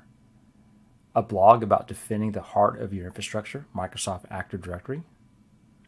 A datasheet for Rubrik for Microsoft Active Directory and Microsoft Entra ID. And a web page covering Rubrik User Access Analysis. I hope you have enjoyed this webinar about Rubrik's Microsoft Active Directory protection. Have a great day. Thank you. Thank you. That was great. Anyone out there that is using Microsoft Active Directory, I'm sure that has piqued your interest. And Shane, it was great to have you on here. I do want to point out that I've got a poll up for you once again. I know it's a day of polls. I'd love to get your feedback on any additional resources you would like to explore from Rubrik. Remember, this is kind of your easy button, your wish list. So if you're interested in grabbing a data sheet, a personal demo, click on in there and the Rubrik team will get it right to you. Easy peasy. Shane, thank you for being here. He will not be able to stay around for Q&A. So for those of you who kicked over some questions, the Rubrik team will follow up in a timely fashion. But if you want to learn more right away, you can again check out that handouts tab, and you will see Rubrik for Microsoft Active Directory and Microsoft Entra ID, secure critical authentication and access controls from ransomware. So again, super convenient PDF. Might as well grab that now. And with that, I've got our second prize of the day to give away. This is, again, a $300 Amazon gift card. A quick reminder that you must be present at the webinar to win. So hopefully you are lucky, you are alive, and you are here to accept your prize. And this second prize is going out to Mohammed Saeed from Virginia. Huge congrats to Mohammed. As well, we will be in touch about claiming your prize after the webinar. And don't forget, there is still one more chance to win an Amazon gift card here today, plus those best question gift cards from each session if you have put in a thoughtful question. So feel free to keep doing that. And let's bring things on for our fourth and final presenter of today's EcoCast. Next up in-house, we have the team from Okta. And we have Jen here, Jen Vaccaro. She is the Senior Product Marketing Manager over at Okta. And she's also bringing on Mick. He's the Senior Product Specialist who is going to be doing a live demo of the Okta workflows. So if you are looking at automation and building workflows into the way you work, this is going to be awesome. And with that, I'm going to kick things over to Jen and to Mick and bring things or wrap things up in style and aplomb. So take it away.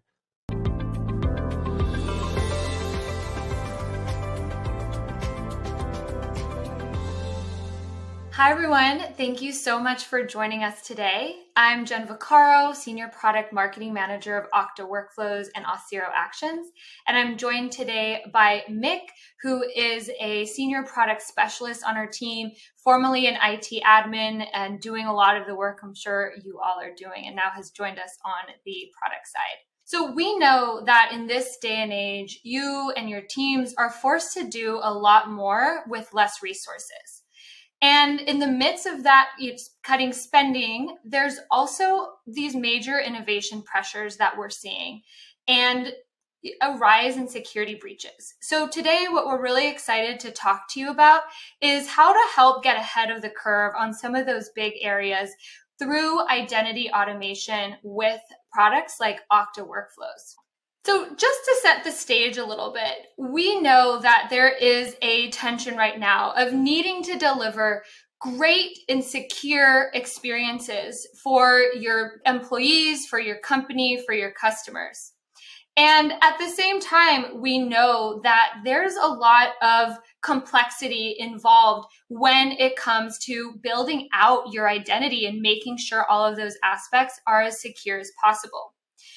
So many of our customers, and I'm sure you included, have just a sprawl of applications that you're using, SaaS apps, with HR integration systems, etc.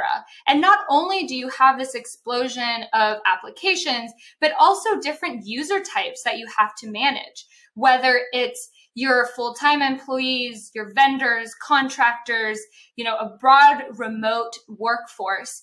There's a lot that you and your teams have to manage and frankly get right because of the implications can be so drastic if identity is not managed in really the most secure way. So how can we start to grapple with all of these forces across the market and across our own internal teams and rises in data breaches? So a real key to that is around automation and doing a lot more with less resources, less funding, less spending that your teams can manage. The way Okta has been thinking about automation is very coupled to, of course, identity and managing a complex system with automated responses and triggers so that your teams can manage a lot of the same tasks without having to write a line of code. So our product, Okta Workflows, is identity automation and orchestration platform that is no code. So you and your team can use this basic drag and drop interface that you can see here in the right-hand corner. We're seeing a lot of value that our customers are driving from this. The first being accelerating that time to market. We have a lot of pre-built templates and connectors so that you and your teams can get up and running really quickly when it comes to automating your tasks. At the same time, we're seeing a lot of value for our customers around improving security.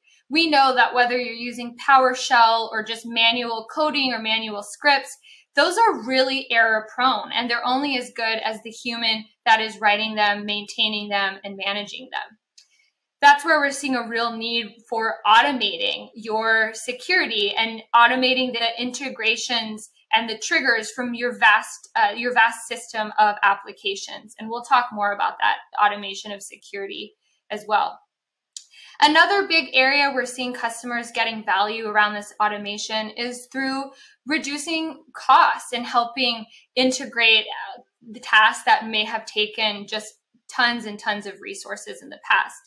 And last but not least, we're seeing a real need for simplifying those complex tech stacks. So really unlocking the ability to integrate triggers and responses across a wide range of applications that you're using, which you can do with the Okta Workflows drag and drop interface. To double click and give you a picture on how Workflows is really running, Workflows is based on a simple if this, then that type of logic. Here you can see an example of what that looks like in the real world. So this may have been in the past written through, PowerShell or some sort of scripting. And here you can start automating that in workflows.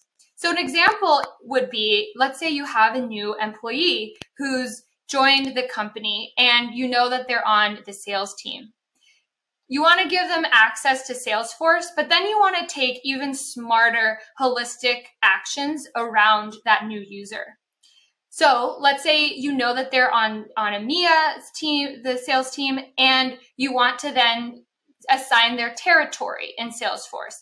So they have their quota and anything else attached to them. You can then add them to the right distribution email list or the right Slack messages, and then even send them their manager a notification before their first day and a welcome notification to them when they join. So it's really that ability to integrate across multiple different applications and start adding that holistic view in a no-code way that will just run automatically so your team isn't having to manually configure each and every piece.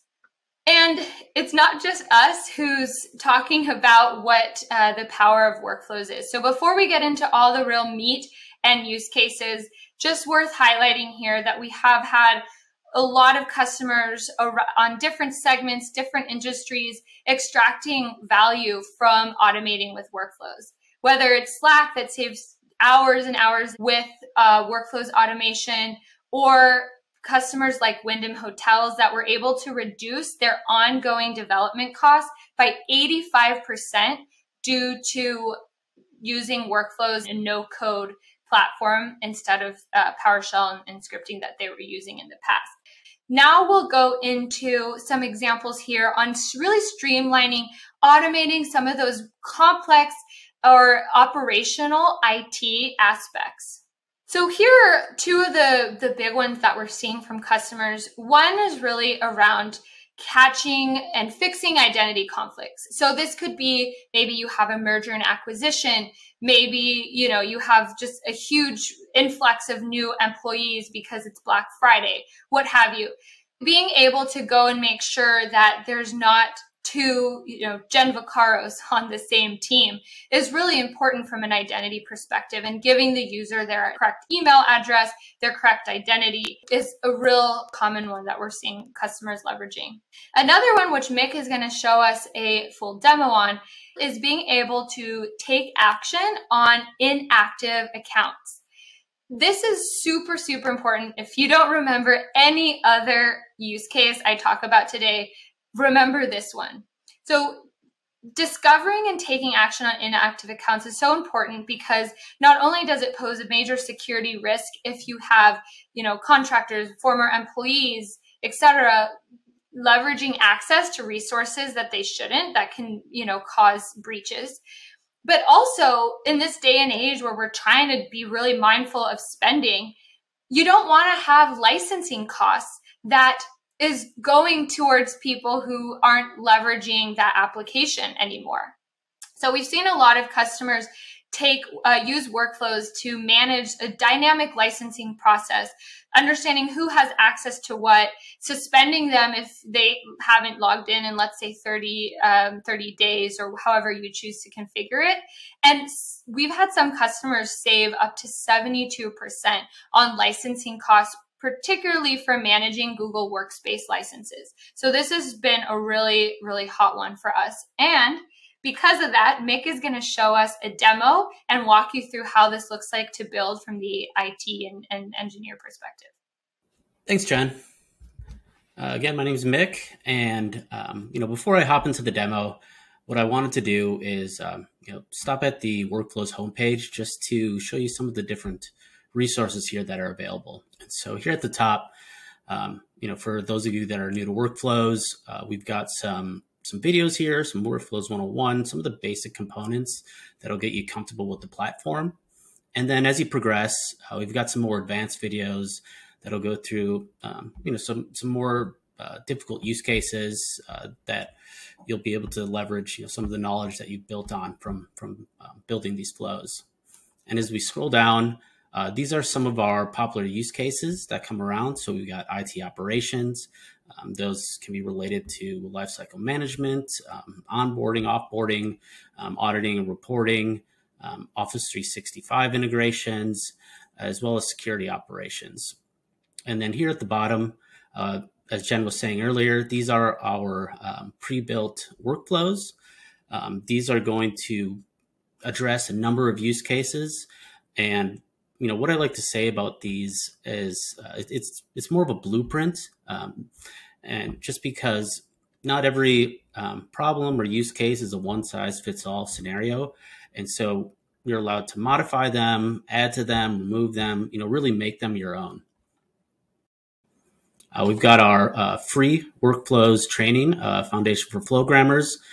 These are going to have a bunch of different modules, starting with some of the relatively easier things, how to leverage text, manipulate text strings, and then, moving into more difficult components of workflows as you progress along the way. And it's all self-paced. And again, I want to reiterate that this is a free Foundations for Workflows. And then here we've got our new features and connectors.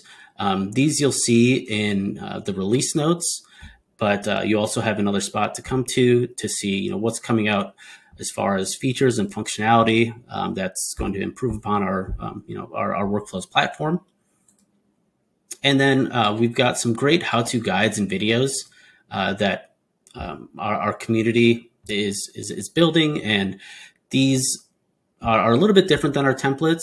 These kind of go into some different use cases around, how to notify when a user is suspended. It's similar to what a template is, but they're just not built into templates quite yet. So it addresses a number of use cases that don't exist in our template catalog.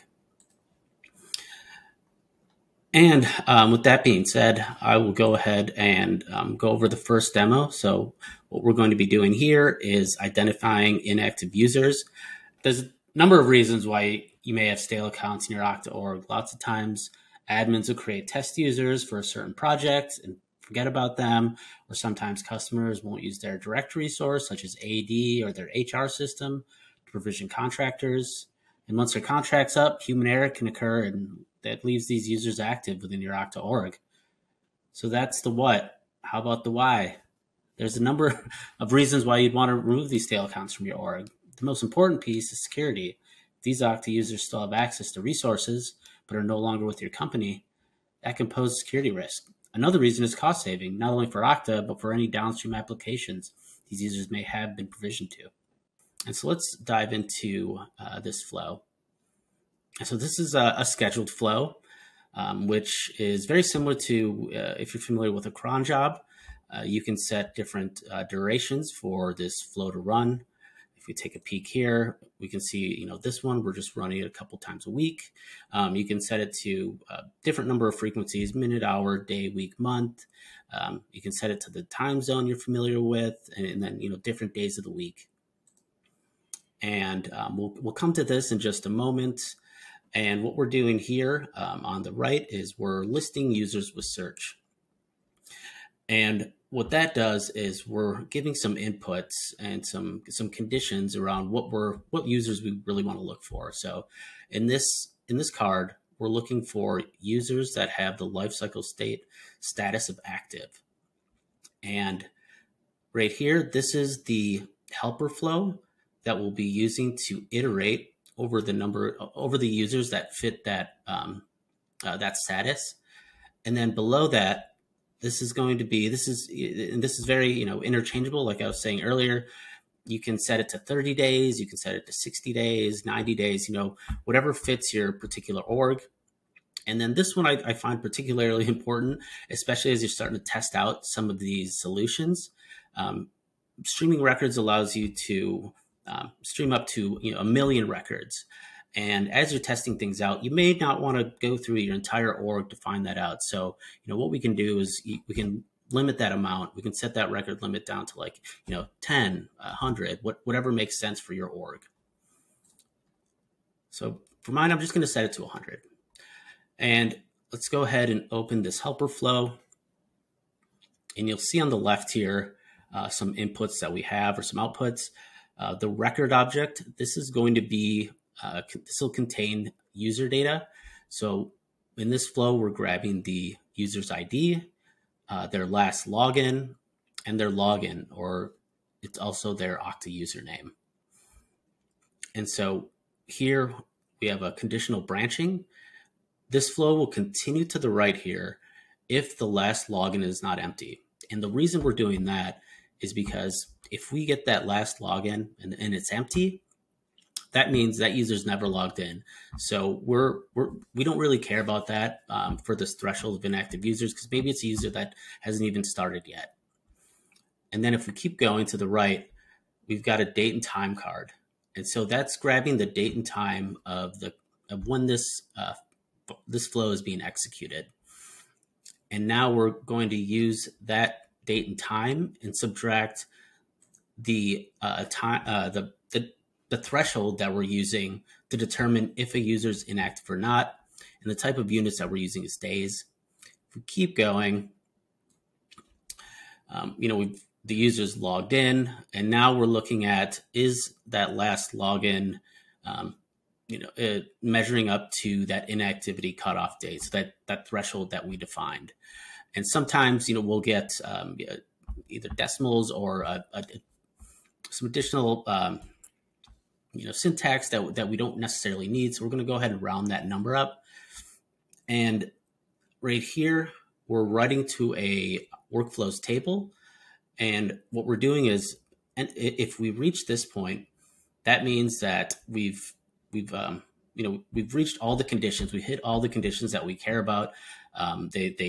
They've logged in, and they haven't logged in 30 days. And so once that happens, we'll go ahead and write that user ID, that username, the date checked, so when this was executed, their last login date, and then how many days it's been since they've actually logged in.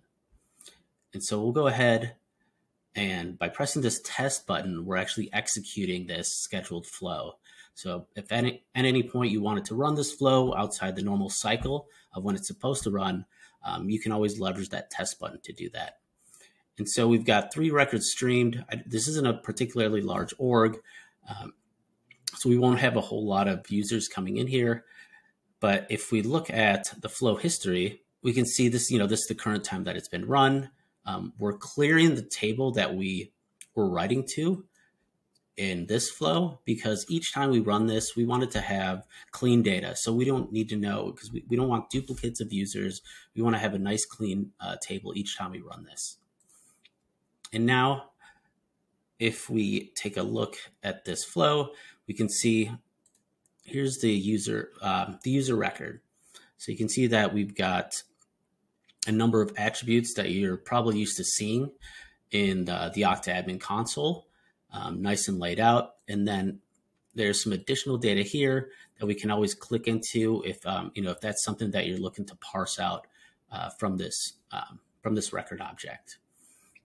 And so it looks like here we've got, we're not continuing because they haven't logged in. And here we go. We've got Luke Skywalker. It looks like he has logged in. We're grabbing the time, but it looks like he doesn't reach that threshold, so it's not going to continue on here. And it looks like this user is the same. Hopefully, that makes sense with, how we're scheduling that flow, the conditions we're trying to meet, and, how the parent flow and the helper flow are interacting. It's iterating over that list. And if we take a look here, we don't have any records written here, but this is, if we had someone breach that threshold, this is where we would write those users to the table. And if we head back, I just wanted to quickly, show you how, if you wanted to add some additional functionality to this, let's say we wanted to download the table to a CSV. So we're going to go ahead and choose the table that we have here as inactive users. Go ahead and click save there. We'll give it a file name. So user inactive users.csv. we're going to grab every row that's in there. And so that's going to generate a file for us. And then let's say we want to send an email with an attachment to our IT team or our security team. And so we can write it to whomever you'd like to, whether it's IT, security, or yourself. We've got the file name, and then we drag the file content into there. And so that's kind of what I was talking about, is how this is, it's more of a blueprint, these templates, and something that you can really make your own and help whatever your business process is currently, you can improve upon it, automate it, and really make it yours. And that's all I have for this demo. I'm going to go ahead and hand it back to Jen. All right. Thanks, Mick, for walking us through that demo and give folks a chance to see what it really looks like to work with workflows. Just closing up on this general theme of using workflows to automate those operational tasks when it comes to IT. Two examples I just want to quickly touch on are, one is now you're able to leverage workflows for really highly time-sensitive use cases that may require inline hooks, for example. Or another one we see is really popular is automating your reporting with workflows. This could be running reports on who has access to MFA or who has 2FA enabled, etc., and using those for compliance. So after talking through some of those big use cases, let's share what are some of the new resources that we've recently launched with workflows and features and product areas. And then what are some upcoming items we have on our roadmap. We now unlocked the ability for our customers to use products such as delegated flows, which really allows you to have just super admins run your flows, but instead empower other admins to run specific flows that you want. We've seen a lot of value through customers being able to reduce the ticketing and all of the management from the help desk by having these delegated flows to run workflows. Another big area that's worth calling out is low latency flows. So we recently unlocked the ability to run really time-sensitive use cases with workflows, such as the inline hook example I briefly mentioned. Another call out here is our connector builder. This is exciting and is innovative in the space. It enables the authoring of new workflows connectors within our no-code flow designer. So this is really important because it gives you access to be able to use more pre-built connectors faster and build on that ecosystem. So if we don't have a pre-built connector for you, you can very quickly make a connector to your own maybe personal system or just an application that we don't have a pre-built connector for. You could, of course, do this through APIs as well if you want, but this connector builder enables you to build that out really quickly through a no-code way. We have some other big areas, and one that I'll mention is we're working towards becoming a FedRAMP moderate. Today, we do not have that for workflows. We don't have that that authorization, but it is something we are actively working to become ready for that audit. And we hope to have more news in the later half of this year or moving forward. And please stay tuned for that. We'll also be looking at more ways to integrate workflows with our customer identity. So all of these that we showed you today are really focused on our workforce, your employees, and really being able to automate your processes around those employees. But in the future, we hope to have similar capabilities that you can do for your customers and customer identity use cases. All right, so with that, we're bringing us to the conclusion of this talk. And just to walk through a quick summary, we talked through a lot of areas today. So hopefully you are walking away with this presentation with a few big takeaways. The first is that the time is really now to embrace on an automation journey. Whether you're trying to keep up and scale in the midst of rising security breaches or trying to do more with less resources and funding, automation, and particularly identity automation, is a really key piece in that journey. Workflows as a product enables you to automate so many different areas of your IT and your security stack. One of those areas is simplifying the lifecycle management and customizing and extending that process. Another is being able to automate those IT and operational processes, whether it's audit and reporting or identifying inactive users like Mick mentioned. And the third big bucket is really around unlocking that automation around security, preventing, responding to potentially suspicious behavior is something that we're really seeing value that customers are receiving with workflows. So what workflows and automation can really help you unlock to scale your business and your team? Absolutely. Thank you so much, Jen and Mick. And truly, honestly, so great to see the level of automation and the way workflows can work to take teams to the next level, implement some of that tooling. So if you are there in the audience, definitely fill in the poll and let Okta know what you might be looking for in terms of any additional information. I'm going to leave that up for just a couple of minutes. And I know that you all have your fingers ready and able to fill in the polls because we've had so many today. So again, I want to thank you all for sticking around, being here throughout the entire EcoCast, super active and engaged and adding in a ton of questions.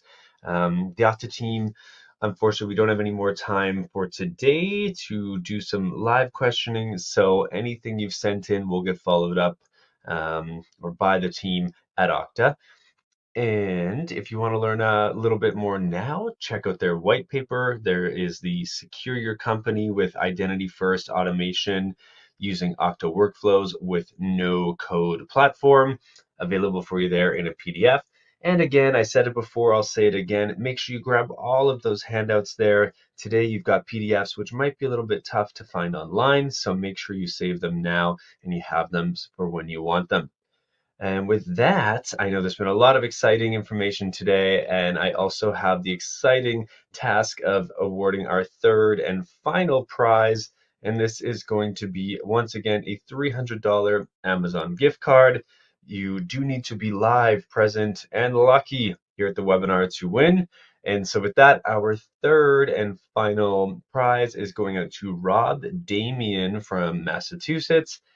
And just to recap, there are 3 lucky winners from today's EcoCast. So if you stepped away for a moment, these are our 3 lucky winners. First off was Sina Degati from Georgia. Second, Mohammed Saeed from Virginia. And third and final, once again, Rob Damien from Massachusetts. Huge congratulations to all of you. And as always, we will be in touch about claiming your prize after the webinar.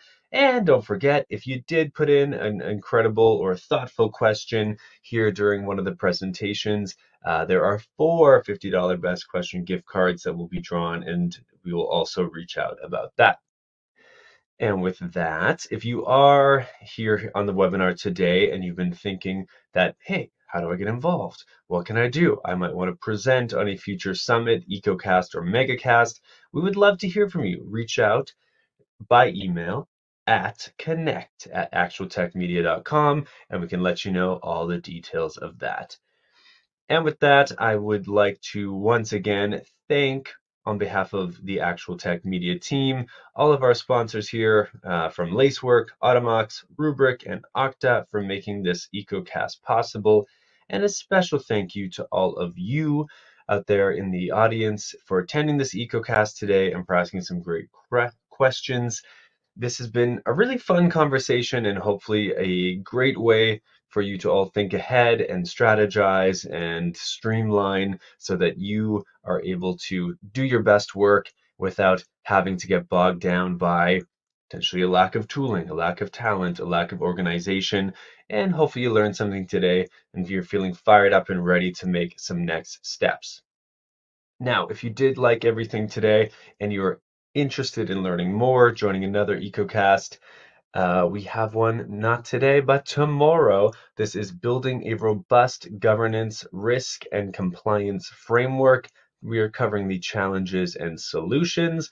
We'll actually have back a few teams from today, Rubrik and Okta, but also Informatica and Keeper will be joining us, and it will be me. So I will get to once again host and moderate the EcoCast, and hopefully I will see you there.